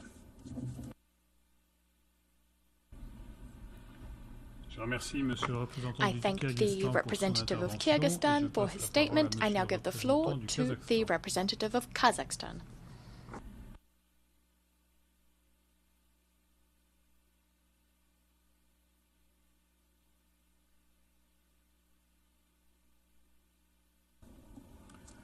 Distinguished co-chairs, excellencies, ladies and gentlemen, Kazakhstan commends and sincerely thanks the Republic of France and the Kingdom of Saudi Arabia for their leadership in reviving international momentum for a just, lasting, and peaceful resolution to the Israeli-Palestinian conflict. Kazakhstan has consistently supported the realization of the two-state solution as the only viable path to a just, comprehensive, and lasting peace in the Middle East. We firmly believe that the establishment of an independent, sovereign, and viable state of Palestine within the 1967 borders with East Jerusalem as its capital, living side by side with Israel in peace and security, remains essential to regional and global stability. This vision is founded especially on the relevant UN General Assembly and Security Council resolutions. At the same time, Kazakhstan unequivocally condemns the terrorist attacks carried out on the 7th of October 2023, which led to the killing of civilians and the taking of hostages. We call for the immediate and unconditional release of all hostages. Such acts are unacceptable and have no justification under international law. The protection of civilians must be upheld on all sides. We are deeply alarmed by continuing escalation of violence, the unprecedented level of human suffering in Gaza, and the absence of a genuine political horizon. The dire humanitarian situation is unacceptable and demands urgent international attention. Kazakhstan reaffirms its support for the central role of the United Nations in efforts to resolve the Israeli-Palestinian conflict. Hence, we highly commend and support the work of the United Nations Relief and Works Agency for Palestinian refugees in the Near East, in providing vital services and protection to millions of Palestinian refugees. It has been for 7 decades a crucial lifeline for them despite unprecedented operational challenges and funding shortfalls. Kazakhstan has been contributing voluntary financial support to UNRWA core and emergency programs and stands ready to continue this assistance. We call for sustained and predictable funding for it and safeguard its neutrality, operational integrity, and viability. Furthermore, we express our solidarity with the people of Palestine and reaffirm our readiness to extend humanitarian and development assistance, including to the civilian population in Gaza. We also believe that ensuring accountability and adherence to international humanitarian and human rights law must be at the heart of any meaningful process toward peace. The protection of civilians must remain paramount. There can be no lasting peace without justice, dignity, and mutual recognition. Peace cannot be deferred indefinitely. Kazakhstan welcomes efforts aimed at rebuilding confidence and revitalizing dialogue between the parties as well as within the international community, including through regional and multilateral platforms. We are also open to participate in broader efforts to create enabling conditions for the resumption of meaningful peace negotiations under the auspices of the UN and in line with the internationally agreed parameters. To conclude, the international community has a moral and political responsibility to act. Let us stand for a just and secure Middle East while restoring the faith of generations who deserve to grow up free from fear with rights and opportunities. I thank you. I thank the representative of Kazakhstan for his statement. I give the floor to the representative of Cote d'Ivoire.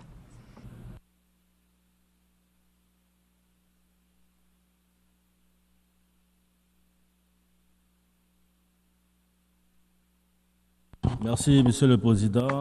Thank you, Mr. Chairman. Co-chairs, my delegation welcomes the convening of this important international conference, which offers up an opportunity to work together towards the peaceful settlement of the question of Palestine and the implementation of the two-state solution.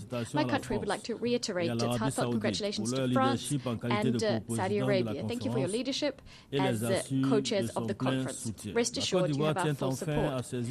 Cote d'Ivoire would like to, speaking from this high rostrum, reiterate its support for the initiatives of the UN Secretary General, His Excellency Antonio Guterres' efforts for peace in the Middle East. We urge the continuation of his tireless efforts to ensure the definitive resolution of the crisis between Israel and Palestine. Co-chairs, this meeting is being held in an international context strongly characterized by the exacerbation of the Israeli-Palestinian crisis, with deadly atrocities, loss of human life, infrastructure destruction, massive civilian displacement, as well as hostages still being detained. According to data from the last report published by the Office of the Coordination of Humanitarian Affairs, OCHA, to date, the number of people dead and injured due to Hamas's attack on Israel and Israel's counterattacks in the Gaza Strip and the West Bank since the 7th October 2023 stands at 58,000 dead and over 139,000 injured. Faced with this situation, it's unprecedented proportions in which we fear humanitarian collapse in Gaza. Cote d'Ivoire, alarmed by this tragedy, would like to once again call for restraint and for recourse to diplomacy for a peaceful and lasting settlement of the crisis. My delegation welcomes the adoption on the 12th of June of this year by the General Assembly of a resolution demanding a ceasefire in Gaza and guarantees that sufficient aid immediately reaches Palestinian civilians. We remain convinced that it is only its effective implementation that will allow to save lives, human dignity, and foster peace. Furthermore, much like many other delegations, we deplore the lack of consensus within the Security Council on this issue. We invite the Council to put aside its differences, especially in humanitarian emergency situations. Co-chairs, indeed, the war in Gaza, which was started on the 7th of October 2023, dealt another blow to the idea of a negotiated solution, solidifying positions and taking us ever further away from the prospects of a return to peace in the region. Nonetheless, we believe that this meeting gives us an excellent opportunity to reiterate our common commitment and attachment to a peaceful settlement of the conflict between Israel and Palestine. We deplore the fact that the settlement efforts have been stalling for decades. Indeed, these deliberations are an opportunity to revive international support for peace.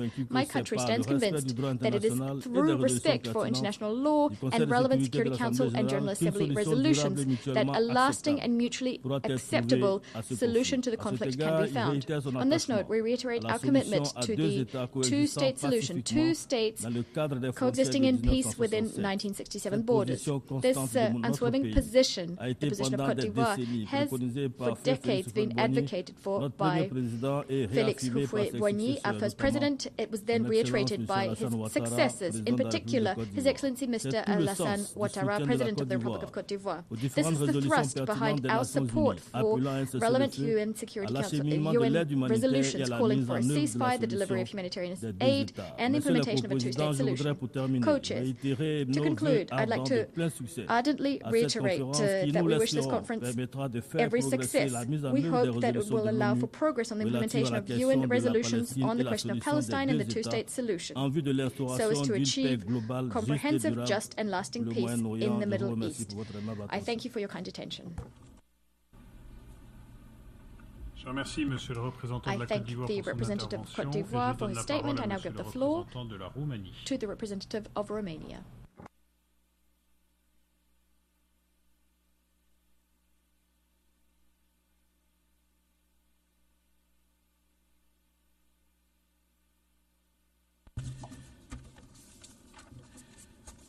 Esteemed co-chairs, Your Excellencies, Romania welcomes the convening of the international conference in a key moment for the future of the Middle East and our collective security. We wholeheartedly hope that this timely initiative will be a decisive step in reviving the two-state solution and setting it on an irreversible course. We would also like to congratulate the conveners of the conference, the two co-chairs of the event, France and the Kingdom of Saudi Arabia, as well as the co-chairs of the 8 working groups for undertaking this responsibility and for all the hard work that went into the preparations. The events that have transpired since the heinous terrorist attack of October 7, 2023, provide unquestionable evidence that we must keep working towards a political resolution, and our presence here today reflects this common understanding. Regretfully, a ceasefire has not been renewed as of yet. There are hostages still in captivity, and the humanitarian situation in Gaza remains extremely dire. We hope and continue to act in support of an agreement that might open up new opportunities for the whole region.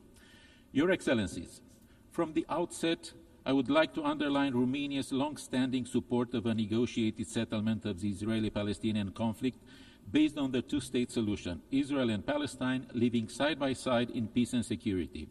We strongly believe that this is the only sustainable solution that meets both the legitimate aspiration for statehood of the Palestinian people and the necessary security guarantees for Israel, as well as a viable promise for enduring peace and stability in the Middle East. Romania recognized the state of Palestine back in 1988 and for many years continued to foster close ties with both sides, played its part in mediating the early Israeli-Palestinian peace talks, and reiterated their mutual right to live in peace, security, and prosperity. Excellencies, what happened on October 7, 2023 has no justification.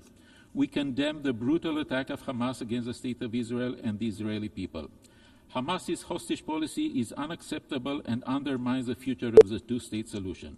Once more, we call for the immediate, unconditional, and dignified release of all hostages. On the other hand, the suffering and destruction in Gaza today reach an unprecedented level. We are witnessing the gravely degraded humanitarian situation in Gaza and the suffering of innocent, especially women and children. The security of Israel cannot and will not come at the cost of civilian lives in Gaza. This is why, along with our EU and regional partners, Romania supports a ceasefire, concrete steps to re-establish decent living conditions for the civilian population of Gaza, and a comprehensive peace agreement as the only path to ensure lasting security for both Israel and the Palestinian people. From the beginning, Romania prioritized the provision of humanitarian aid to the region, sent multiple shipments of humanitarian aid to Gaza, and facilitated the evacuation of pediatric patients from the street, along with their family members.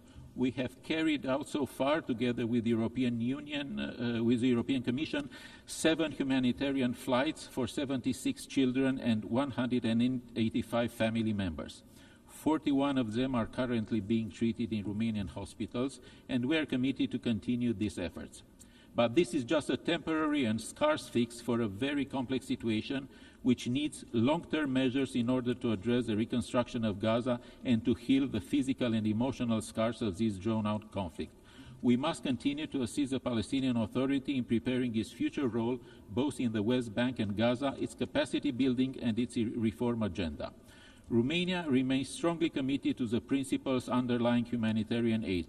Acknowledging an international community based on the respect of the international law, including international humanitarian law and solidarity, we back a collaborative long-term solution for a reform UNRWA, moving forward with the ongoing process of completely putting the Kelowna recommendations into practice. We appreciate the efforts made by EU High Representative Kaja Kallas to reach an agreement with the Israeli authorities on humanitarian aid access. Its full implementation is needed. It can only be deemed successful if there is sufficient humanitarian aid delivered into Gaza. Thus, we also need EU monitoring on the ground and a fully active EU-BAM Rafah. Last but not least, I would like to extend our gratitude to the co-chairs of Working Group Number 5, the United Kingdom and Egypt, for their important work. We are ready to work together with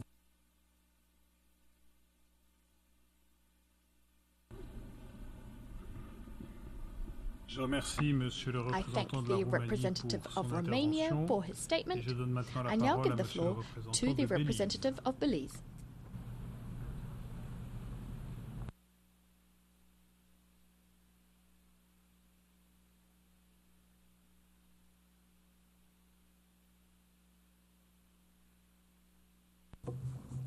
Co-chairs, Excellencies, distinguished delegates. At the outset, Belize aligns itself with a statement delivered by the distinguished delegate of Barbados on behalf of the 14 member states of the Caribbean Community, CARICOM. We commend the Kingdom of Saudi Arabia and the government of France for their leadership in co-chairing this conference aimed at advancing the peaceful and just settlement of the question of Palestine. We are especially encouraged by the announcements of several governments that they intend to recognize the state of Palestine in September.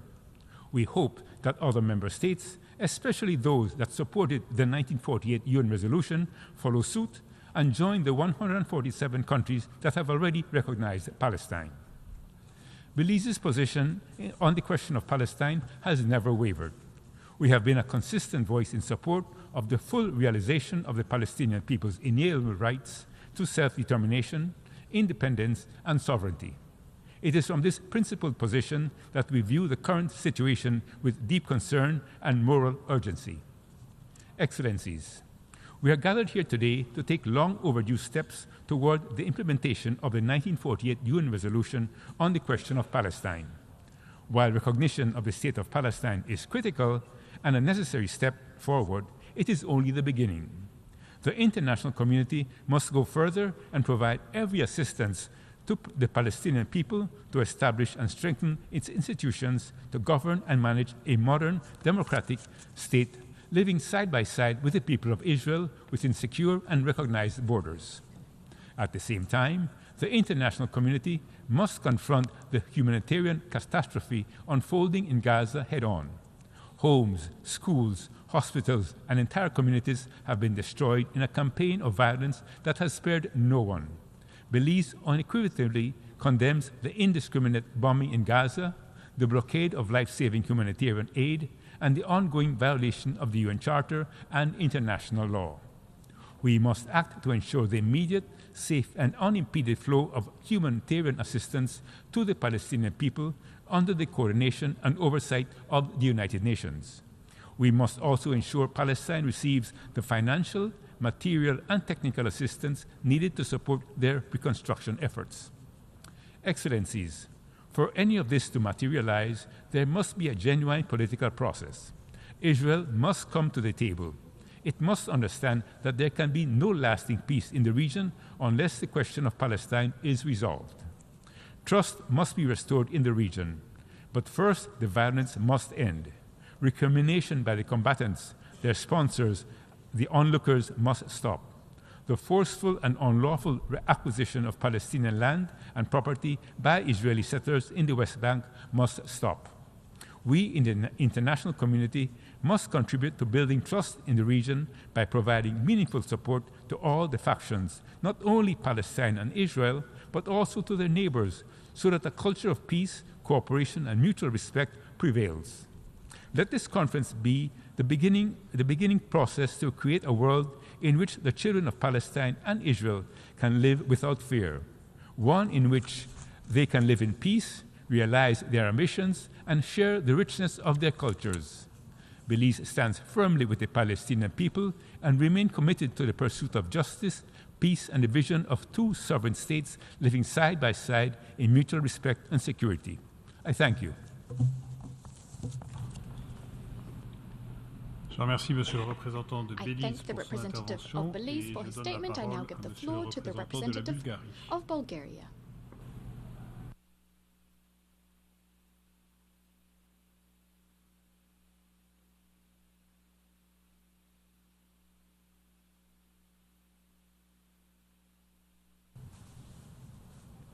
Thank you very much, dear co-chairs. Bulgaria highly appreciates the holding of this important international conference, co-chaired by France and the Kingdom of Saudi Arabia. Achieving lasting peace and stability in the Middle East is our shared priority, one that can only be realized through joint and coordinated efforts. Back in 1988, Bulgaria was among the first countries to recognize the state of Palestine. This historic decision stands as a testament to our long-standing commitment to a just and comprehensive peace. Grounded on the two-state solution. Today, we gather not merely to exchange views on policy, but to reaffirm a fundamental principle, one that speaks to the dignity of peoples, the urgency of justice, and the moral responsibility of the international community. That principle is the right of both Israelis and Palestinians to live in peace, security, and self-determination side by side in two sovereign and viable states. The two-state solution is not a rhetorical ideal. It is a vision anchored in decades of international consensus, enshrined in United Nations resolutions, embodied in Oslo Accords, and held by millions who refuse to yield to despair. It remains the only viable path towards a durable peace, one that guarantees a secure and democratic Israel and a free, sovereign, and democratic Palestine. Bulgaria strongly condemns the brutal terrorist attack carried out by Hamas on 7th of October 2023, which resulted in the horrific loss of more than 1,200 innocent civilian lives. The tragic developments in the Middle East since 7th of October underscore the urgent need for peace. As is often the case, civilians bear the heaviest burden of the conflict. The immediate priority must be an enduring ceasefire, the unconditional release of all hostages, and the dramatic improvement in the catastrophic humanitarian situation in Gaza. This must include unimpeded access for humanitarian aid and its sustained distribution across the Strip, in line with UN Security Resolution 2735. As well as the protection of humanitarian workers on the ground. These goals require not only political, but will be also the design of implementation of practical and viable solutions. For peace to be sustainable, it must emerge from direct negotiations between the parties, who must be willing to compromise, demonstrate leadership, and take courageous steps forward. The fundamental prerequisite for lasting peace is trust, confidence-building measure aiming at reducing tensions, enhancing communication, and promoting dialogue must be prioritized during any potential peace process. In this context, the exchange of information on security-related matters and the exercise of restraint are critical. Israel has a proven record of such cooperation, including with Palestinian Authority.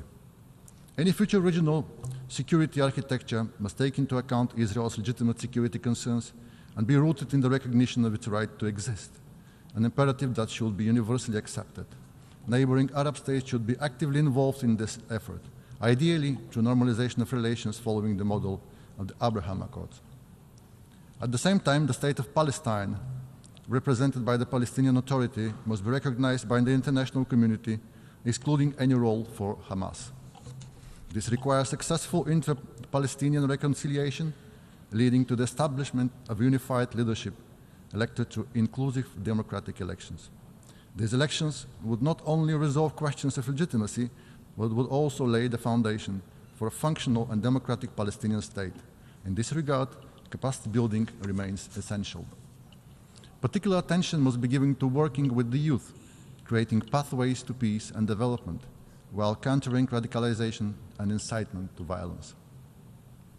Let history remember this moment, not as yet another missed opportunity, but as a beginning of a renewed international commitment. Let this conference not only express solidarity, but serve as a catalyst for action. For peace is not a gift we offer one another, it's a responsibility we owe to future generations. I thank you.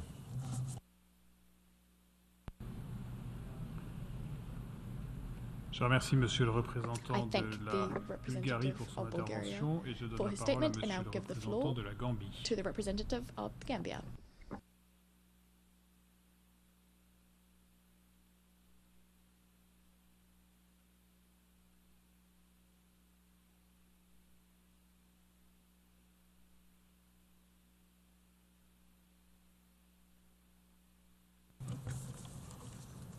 Co-chairs, Excellencies, distinguished delegates, let me seize this opportunity to convey our deep appreciation to the governments of France and the Kingdom of Saudi Arabia for convening this international conference under the auspices of the General Assembly as regards the question of Palestine and the two-state solution in a bid to work towards the international processes for lasting peace, peaceful solution to the crisis in Gaza.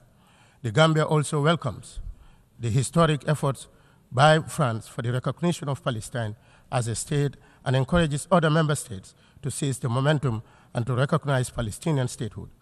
This conference is a call to collective and pragmatic action anchored on the hope of peace, justice, dignity, and respect for self-determination, sovereignty, and the statehood of the Palestinian people. Excellencies, today we stand at a critical juncture in the history of our world, facing a crisis that threatens to unravel decades of diplomatic efforts and plunge our world into deeper conflict. As we gathered here, the occupation of Palestine continues to be a source of immense pain and suffering. This comportment not only undermines the prospect for a peaceful resolution, but also exacerbate the tensions within the region. Chair, co-chairs, the ongoing occupation of Palestine and the injustice suffered by the Palestinian people serve as one of the most egregious situations to have ever occurred in our lifetime. It is incontrovertible that in view of the dire humanitarian situation in Gaza, the need for definitively resolve the conflict has never been more urgent. The Gambia recognizes the enduring negative consequences of the occupation of Palestine and believes that the occupation and hostilities against the Palestinian people is not only a violation of our shared humanity, but also an affront to the rule-based international order. In this regard, the Gambia warmly welcomes the outcome of the various working groups established on the margins of this high-level conference. The situation of Palestine is about the core principle of justice and self-determination. We cannot continue to remain silent when clear violations of international human rights and international law are being committed in Gaza and West Bank. Co-chairs, the humanitarian catastrophe currently unfolding in Gaza is both profound and devastating, with far-reaching consequences not only for the region, but for the international community as well. We support all genuine efforts to maximize the prospect of a peaceful resolution, including the efforts aimed at reducing the tension within the region. Gaza's future and that of its population must be guaranteed. The scale of the displacement has resulted in unprecedented strain on resources and infrastructure within Gaza and neighboring areas where refugees seek shelter. Essential services like healthcare, water, sanitation, and electricity are severely compromised, leading to severe shortages of necessities. The people of Gaza need our collective support to rebuild their lives. It is critical for the global community to come together to ensure that humanitarian aid reaches those in need and to work towards a sustainable political solution that promotes peace and security for all people in the region. Bearing in mind, also, the peace cannot be guaranteed without the exercise of right to self-determination of the Palestinian people and statehood. It is our conviction that we proceed with a clear focus on our shared goals, peace, justice, and restoration of dignity to all those affected by the conflict. It is through our united efforts that we can hope to achieve a durable ceasefire and the unconditional release of all hostages, thereby paving the way for a lasting peace and that respects the rights and sovereignty of all. The Gambia believes that the lasting peace on both sides embodies the strong collective resolve to also ensure the full membership of Palestine into the United Nations and earning its deserved position as part of the Committee of Nations with equal rights and many other member states of the United Nations. In this context, we reiterate and endorse the call for a peace day for a lasting solution to the Palestinian problem. In our view, the best option for a peaceful settlement of this dispute between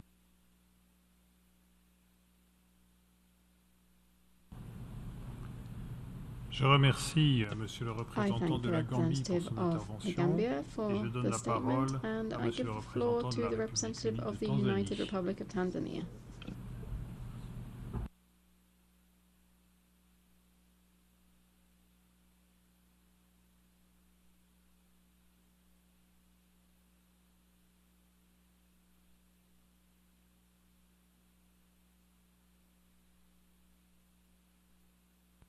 Co-chairs, Excellencies, distinguished delegates, the United Republic of Tanzania is honored to participate in this important high-level conference on the question of Palestine and the pursuit of this two-state solution.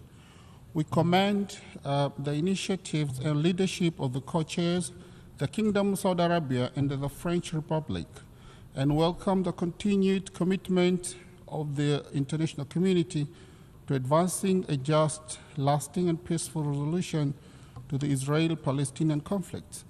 Tanzania remains deeply concerned by the continued escalation of violence and the terrible humanitarian situation, particularly in the Gaza Strip. The situation reaffirms the urgent need for concrete steps towards implementing the two-state solution with Israel and Palestine, living side by side in peace and security within the secure internationally recognized borders based on the pre-1967 lines in accordance with international law and relevant United Nations resolutions, including General Assembly Resolution ES 10/24. Co-chairs, Tanzania reaffirmed its unwavering support for the inalienable rights of the Palestinian people, including their right to self-determination, independence, and sovereignty. We reiterate our long-standing position that the only sustainable path to peace is through genuine negotiation based on mutual recognition, peaceful coexistence, and a shared commitment to justice and international law. As the world is still witnessing the horrible humanitarian situation and untold human suffering in the Gaza Strip, we call upon the United Nations Security Council to fully uphold its responsibility under the Charter, particularly those contained in Article 12 and 24, and we take decisive action to end the cycle of conflict and impunity. We further urge all parties to agree to an immediate, unconditional, and permanent ceasefire, and to ensure unfettered access to humanitarian assistance, including food, water, medical supplies, and shelter. Tanzania underscores the importance of dialogue as the only viable and durable solution to the conflict.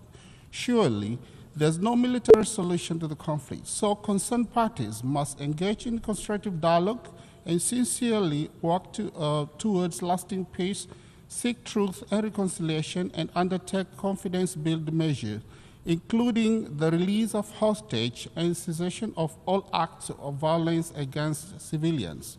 Co-chairs, Tanzania has recognized the state of Palestine for over 6 decades and full support its admission as a full member of United Nations.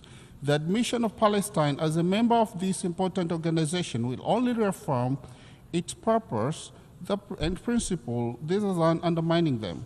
The people of Palestine who have been denied their homeland and with secure borders, forced to live as refugees in their lands, and subjected to untold suffering, deserve the permanent reliefs.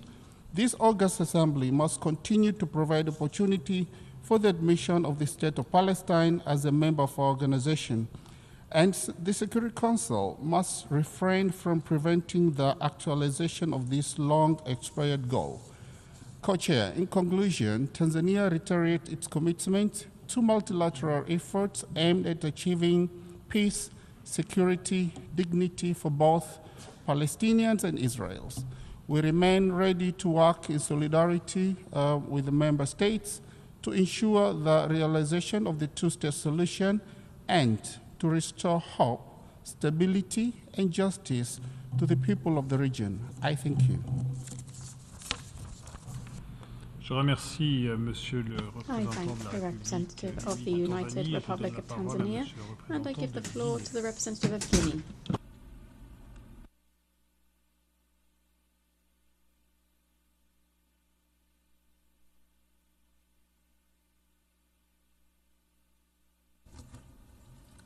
Monsieur le co-président, Excellences, Mesdames et Co-chairs, Excellencies, ladies and gentlemen, at the outset, on behalf of His Excellency, General Mamadi Doumbouya, President of the Republic of Guinea, welcomed the joint initiative of the Kingdom of Saudi Arabia and the French Republic, that is the initiative to convene this international conference dedicated to the peaceful settlement of the question of Palestine and the implementation of the two-state solution. My delegation fully subscribes to the statement delivered by Uganda on behalf of the non-aligned movement. Co-chairs, the Republic of Guinea reiterates its unswerving support to the Palestinian cause, which is underpinned not just by the principles of international law, but also the values of brotherhood, dignity, and humanity, to which the people of Guinea are strongly committed. The Republic of Guinea, true to its historic commitment to justice, peace, and international security, recognized the State of Palestine already in November 1988.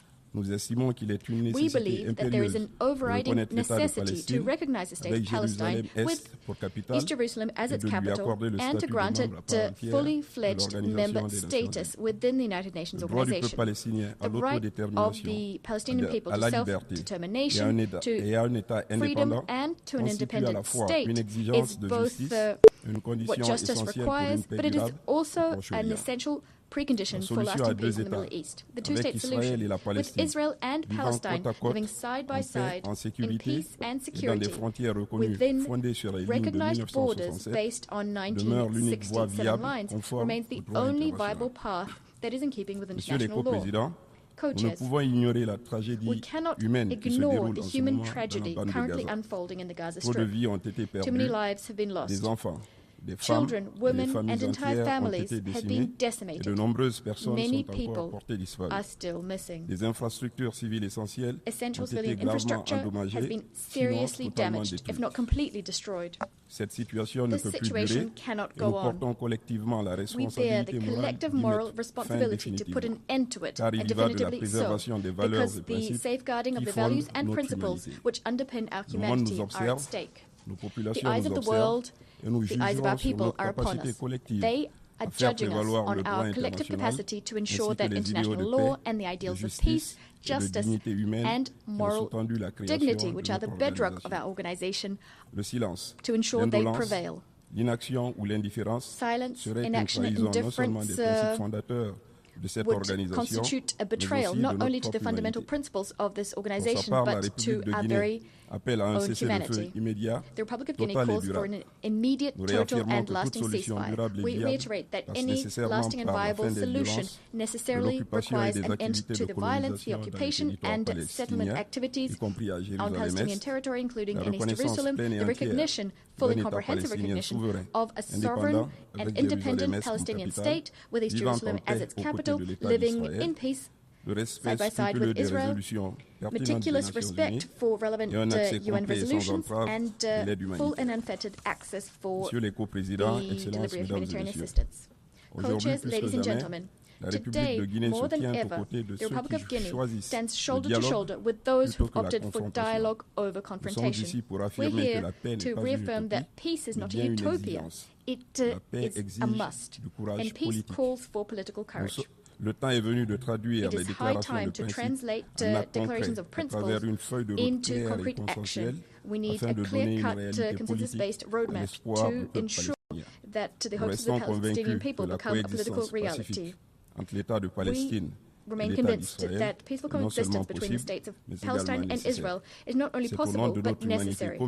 It is in the name of our common humanity that we must seize the opportunity offered by this conference to definitively revive the hope of lasting peace between Israel and Palestine with respect for human dignity and the solidarity among peoples. I thank you. I thank the representative of Guinea for that statement. And I give the floor to the representative of Guyana.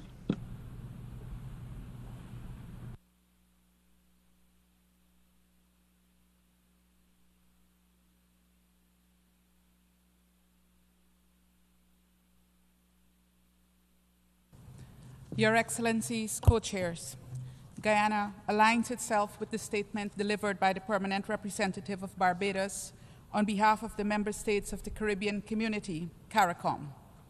I commend you both, co-chairs of the working groups, for your preparations for the convening of this conference.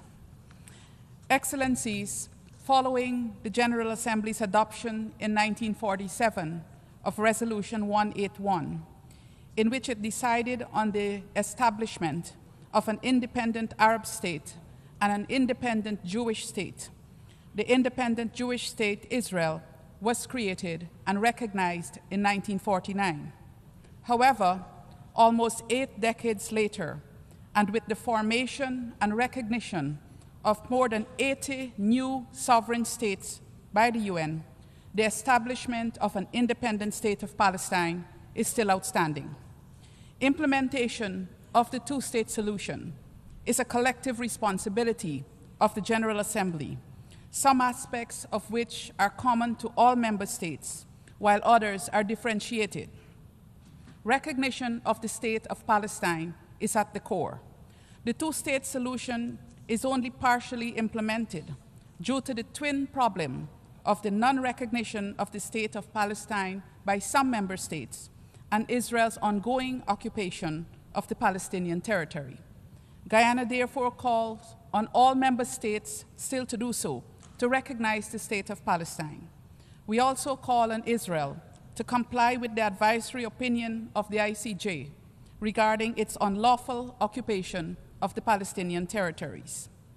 Excellencies, we are meeting against the backdrop of an unprecedented war in Gaza, characterized by repeated violations of international law. The onus is on all member states to be vigilant and consistent in their defense of international law on the question of Palestine. There should be no double standards and no silence and inaction when the rule of law is being violated.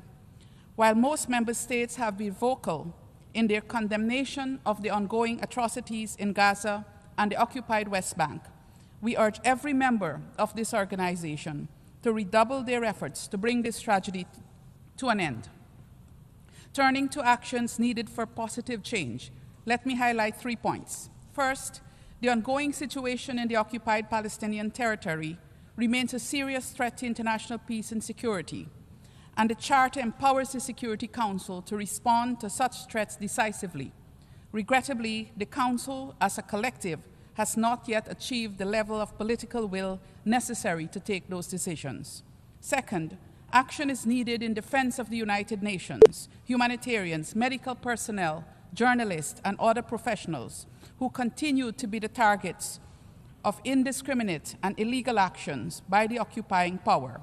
UNRWA, which has performed a stabilizing role in the OPT since its establishment in 1948, suffer the brunt of attacks against the UN. Last week, we were told that OCHA is next. This trend must not be allowed to continue, as it sets a dangerous precedent. Third, member states must be prepared to take bilateral action where it is necessary to stem the means of destruction used by the occupying power to weaken the two-state solution. Member states must continue working until an independent state of Palestine is established, pursuant to the relevant United Nations resolutions and in line with the pre-1967 borders. We must dissuade all actions that undermine this goal. In this context, we call on Israel to hand over all remittances being held for the Palestinian Authority. Excellencies, allow me to conclude by reaffirming our full support for the implementation of the two-state solution. Guyana looks forward to continuing its contributions to this goal, including through implementation of the recommendations emanating from this conference. I thank you.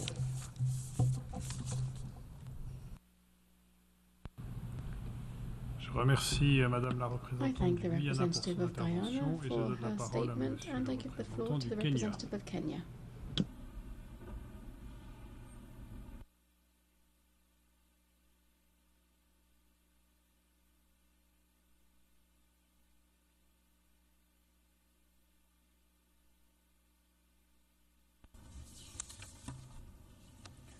Co-chairs, excellencies, distinguished delegates, Kenya aligns itself with the statement read by the Republic of Uganda on behalf of the non-aligned movement.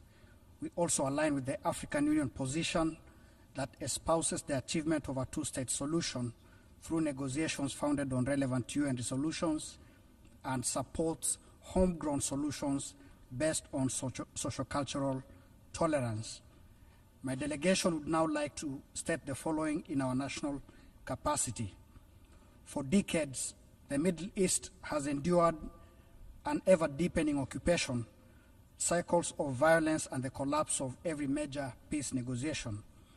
The spiraling increase of civilian casualties, widespread displacement, and catastrophic humanitarian emergencies continue to imperil not only Palestinian aspirations for sovereignty and Israeli security, but also the stability of the entire region and the authority of international law. The two-state solution is deemed as the sole framework capable of delivering just, lasting peace.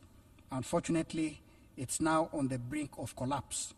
Co-chairs, Kenya is concerned that the absence of decisive and coordinated action, unilateral measures, hardened stances of an irreversible status quo of protracted conflict will prolong human suffering and strategic fragmentation. In this regard, we take note that this conference is one of the few chances remaining to transform consensus into tangible, irreversible steps and propose the following actions embedded in 3 core pillars. First, ceasefire and humanitarian relief to secure an immediate, verifiable ceasefire, ensure the unconditional release of all hostages, and guarantee unfettered delivery of humanitarian assistance and the full withdrawal of military forces from Gaza. Second, implementing the two-state solution with security guarantees by convening a United Nations-backed mechanism and establishing robust, jointly monitored security arrangements to protect civilians on both sides, linked to benchmarks that reinforce the two-state roadmap. Third, instituting time-bound framework to adopt a comprehensive UN resolution mandating clear deadlines and enforcement measures and create a multinational oversight body that builds on the Global Alliance for Implementation to monitor compliance, deter spoilers, and report transparently to the international community. Co-chairs, excellencies, distinguished delegates, the world watches us to see whether we can convert long-standing consensus into concrete, irreversible action. By embracing 3 core pillars, that's political, economic, and security, we can cement an enduring peace with two states side by side in mutual security and cooperation, and pave the way for a stable, integrated Middle East. Kenya believes that collective and individual measures will help transform long-standing consensus into irreversible steps toward two sovereign states living side by side in peace, security, and mutual respect. In conclusion, we reaffirm our support for the two-state solution and commit to collaborating with member states in joint efforts to secure durable and lasting peace. I thank you.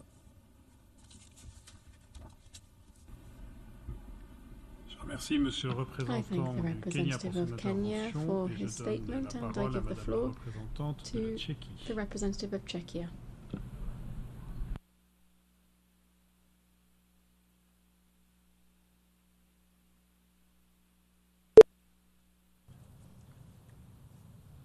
Distinguished co-chairs, excellencies, we welcome this opportunity to affirm Czechia's long-standing commitment to a peaceful resolution of the Israeli-Palestinian conflict.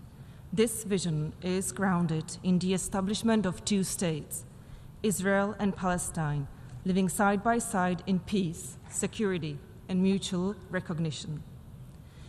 We are deeply concerned by the continued violence and humanitarian suffering in the region, and we call for an immediate ceasefire in Gaza and the unconditional release of all hostages, leading to a permanent end of hostilities.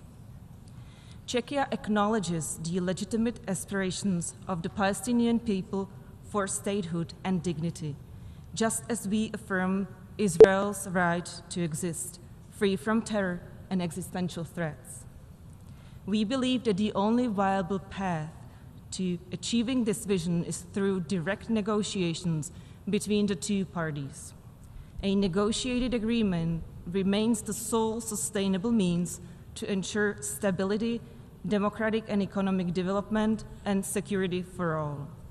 Unilateral actions risk undermining the delicate balance required for meaningful dialogue and may further entrench divisions.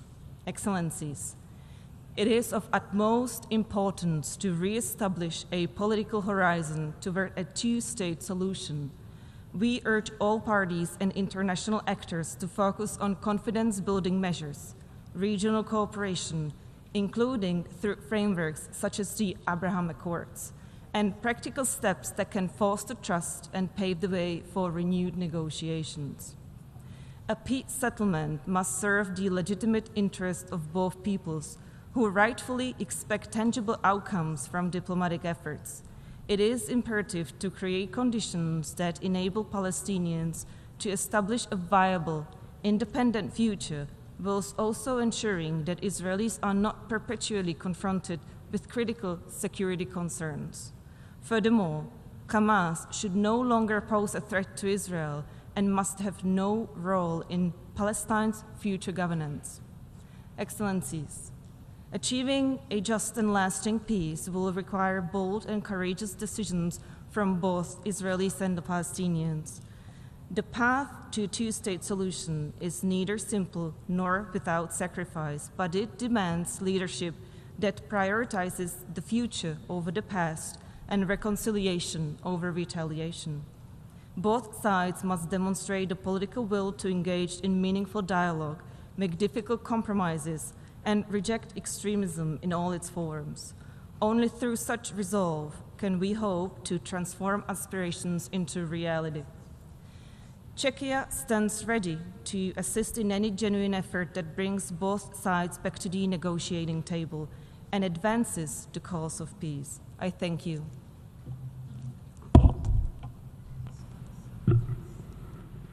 Je remercie Madame la représentante de la Tchéquie pour son intervention et je donne la parole à Monsieur le représentant de la Somalie. To the representative of Somalia.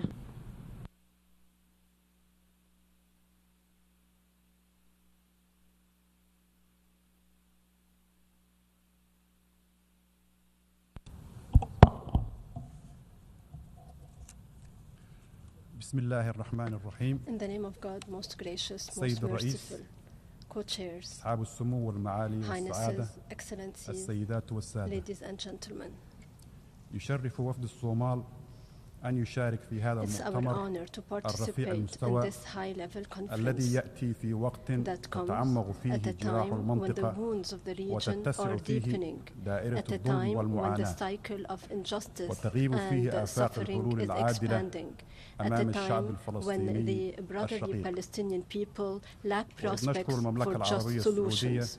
We thank والجمهورية the Kingdom of الفرنسية Saudi Arabia على and تنظيم the هذا Republic المؤتمر of الهام France for convening this فإننا important نرى في meeting. هذا المؤتمر This فرصة لا يجب أن تمر conference is مرور an الكرام opportunity that must بل not go لحظة unnoticed. فارقة It تجدد is a فيها defining moment الإرادة for السياسية us to renew our والجماعية collective political لا للبحث will, عن حل not only to بل find لوضع solutions, تنفيذ حل but الدولتين to advance the على مساره implementation الصحيح of the two-state بعد أن solution, طال تجاهله this solution that has long been معالمه على الأرض. rejected and overlooked السيد الرئيس and eroded.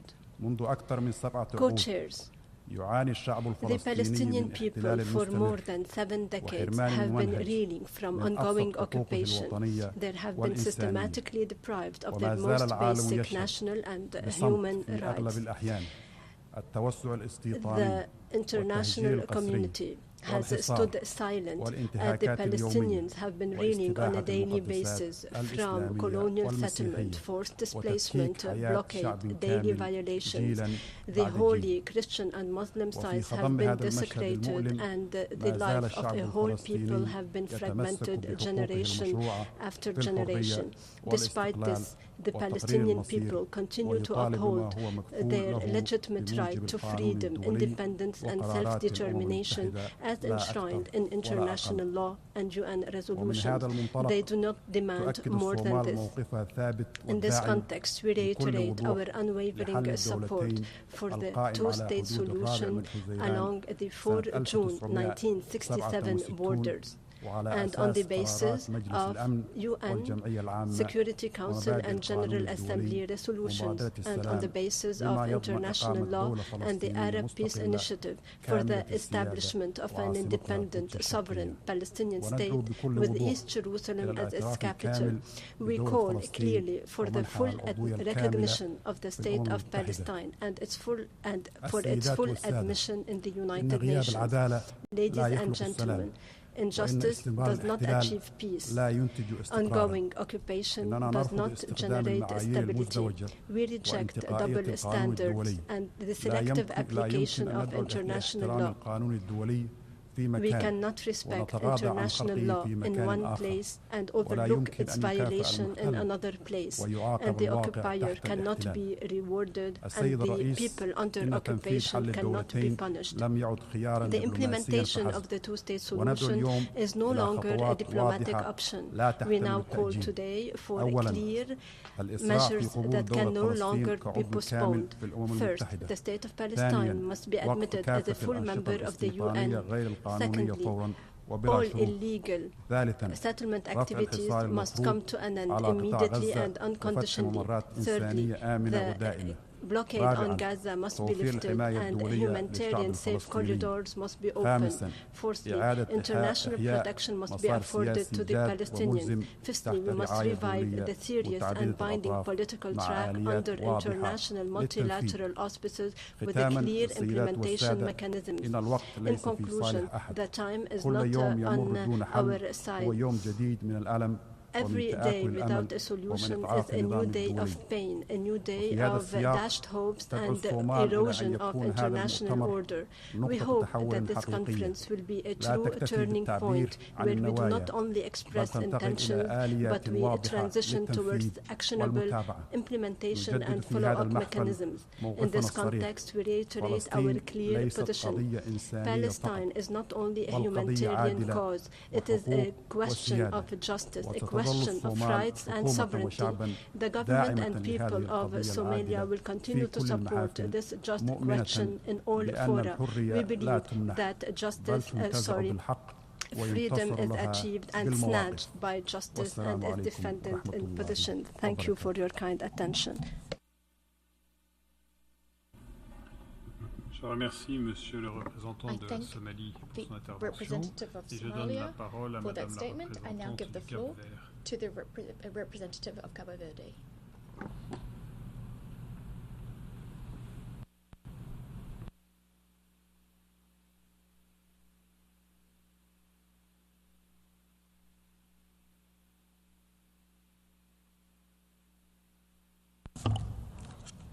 Mr. President, Excellencies, distinguished delegates, colleagues, Cabo Verde aligns itself with the statements delivered on behalf of the G77 and the African Group, and hereby delivers in national capacity. Cabo Verde stands before this high-level conference with profound commitment to peace, international security, and respect for the fundamental principles of international law. Since its independence, our country has upheld his sovereign policy on principles of peaceful cooperation, mutual respect, and the right of all peoples to self-determination and independence in line with the Charter of the UN. The two-state solution for Israel and Palestine represents not only a legal and political imperative, but also the only sustainable way to ensure security, stability, and development for both people. Cabo Verde would like to highlight three fundamental pillars for the peaceful settlement of the question of Palestine and to implement the two-state solution. 1. The establishment of the Palestinian state, founded on full sovereignty and territorial integrity, must be grounded in international norms protecting the territorial integrity and historical rights of the Palestinian people. 2. Peace will not be sustainable without concrete and balanced security arrangements that ensure mutual protection and trust-building mechanisms between the parties.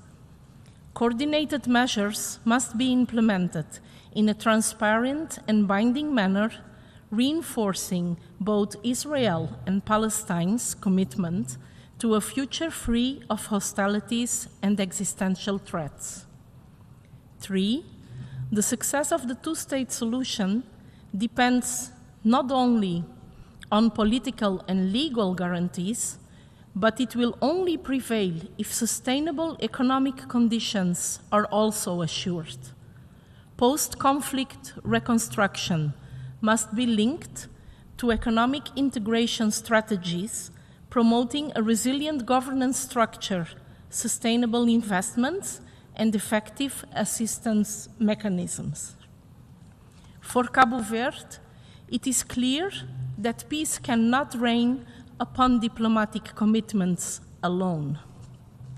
For peace to prevail, it must be built on justice, respect for international law, and recognition of the dignity of all peoples.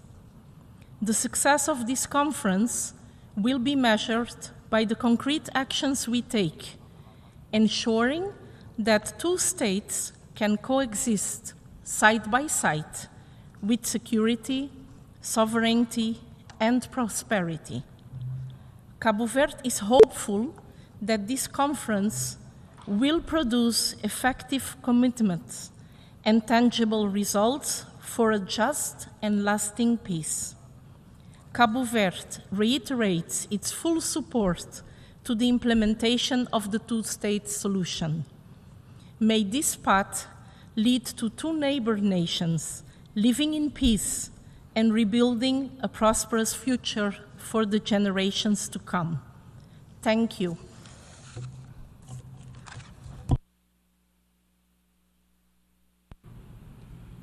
Je remercie Madame la représentante I thank the representative of Cabo Verde for her statement. I give the floor to the representative of Nepal.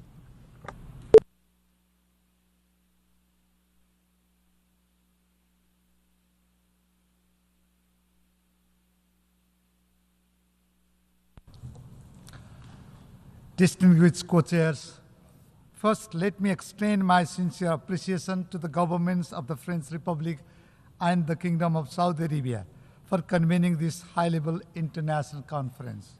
Excellencies, for nearly 8 decades, the pursuit of just and lasting peace in the Israeli-Palestinian conflict has remained elusive. Uncertainty, chaos, violence, and despair dominate the regions over the decades. The situation has further deteriorated since the October 7 terrorist attacks on Israel by Hamas. The region is descending into even greater turmoil and volatility since then. The humanitarian crisis has reached unimaginable levels.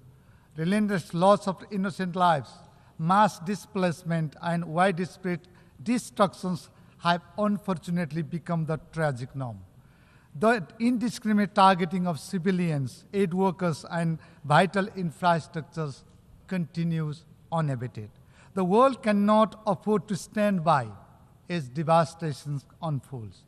Urgent and decisive action is needed to break this cycle of violence and restore hope for a peaceful future for both Palestinians and Israelis. Excellencies, Nepal strongly condemned the brutal attack on Israel on 7 October 2023, which claimed the lives of hundreds, including 10 Nepali nationals.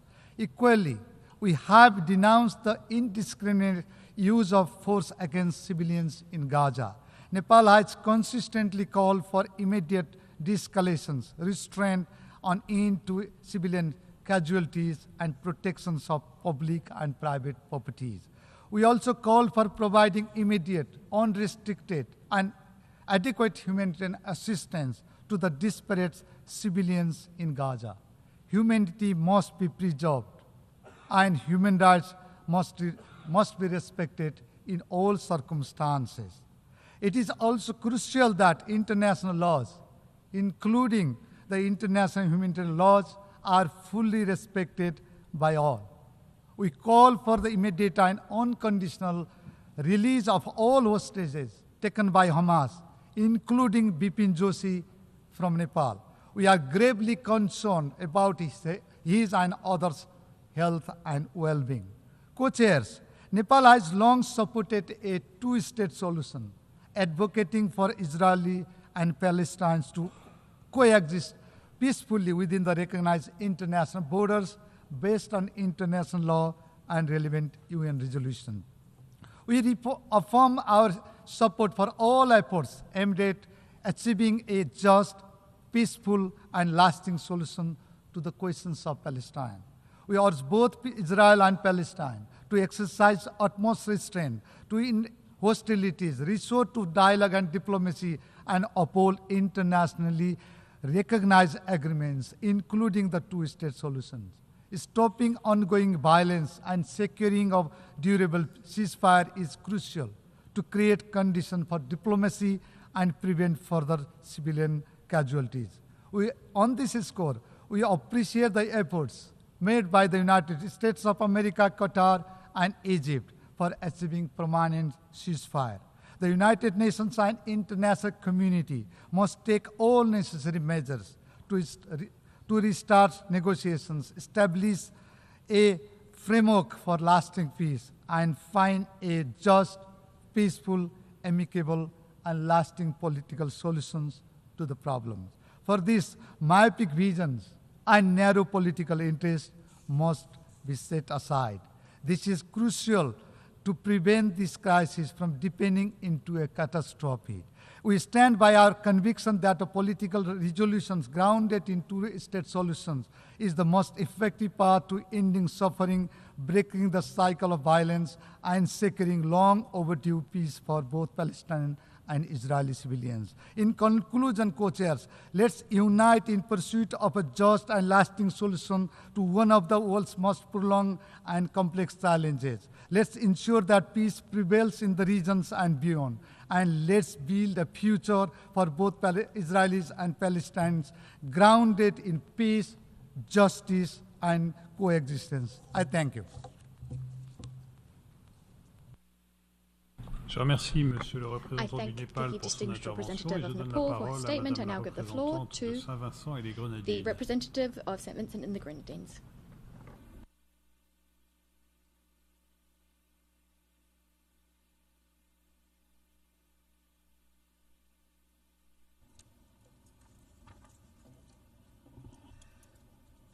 Thank you, Mr. President, for giving me the floor. St. Vincent and the Grenadines extends its appreciation to the co-chairs of the conference, His Excellency Jean-Noel Barrot, Minister of Europe and Foreign Affairs of the Republic of France, and His Highness Prince Faisal bin Farhan Al Saud, Foreign Minister of the Kingdom of Saudi Arabia. We welcome your efforts in convening this important high-level meeting on the peaceful settlement of the question of Palestine and the implementation of the two-state solution. Excellencies, today we must accept the harsh reality that our multilateral system is fractured, and this breakdown has in turn allowed the erosion of the principles of international law, including those set out in the Charter of the United Nations, as well as the legally binding resolutions adopted by the Security Council. These principles are not abstract ideals, but safeguards for our peaceful coexistence. This is why St. Vincent and the Grenadines regards this conference as a critical opportunity to rebuild trust among states through the recommitment in good faith to the principles of international law and the two-state solution as set out in the Security Council Resolution 242/1967. The ongoing conflict in the Middle East has for too long assailed the people of Gaza, their suffering being a tragic testament of the consequences of setting aside international law that was designed to, at a minimum, put an end to such a conflict. The Palestinian people continue to contend with illegal occupation, dispossession, and harsh settler colonialist policies without delay in recognizing an independent state of Palestine, being a contributing factor to the toxic status quo. The cycle of death and destruction, ongoing impunity, and the violations of our international framework cannot be allowed to continue. International law, including the principles embedded in the Charter of the United Nations, can neither be selectively applied nor sporadically upheld. As a modern civilization, if we are credible defenders of peace, then we must ultimately be consistent defenders of international law. Within this context, St. Vincent and the Grenadines reaffirms its support to a two-state solution that guarantees that both Israel and Palestine can live side by side in peace and security within internationally recognized borders based on the pre-1967 lines. Every state and people desirous of such ambitions are deserving of achieving it. Excellencies, the Charter of the United Nations is clear in its preamble. We, the peoples of the United Nations, determined to save succeeding generations from the scourge of war. This solemn commitment must serve as our collective moral compass. It is our sincere hope that this conference will mark a turning point in the region, as well as in our global commitment to peace, stability, and multilateral cooperation. We express our hope that the work of the working groups would amount to more than just an academic exercise, but instead would contribute tangibly to a shift in the discourse and the direction of this long-standing issue, operating as launching pads for action. We recognize, however, that to be impactful, our commitments throughout this conference must be backed by concrete, measurable action.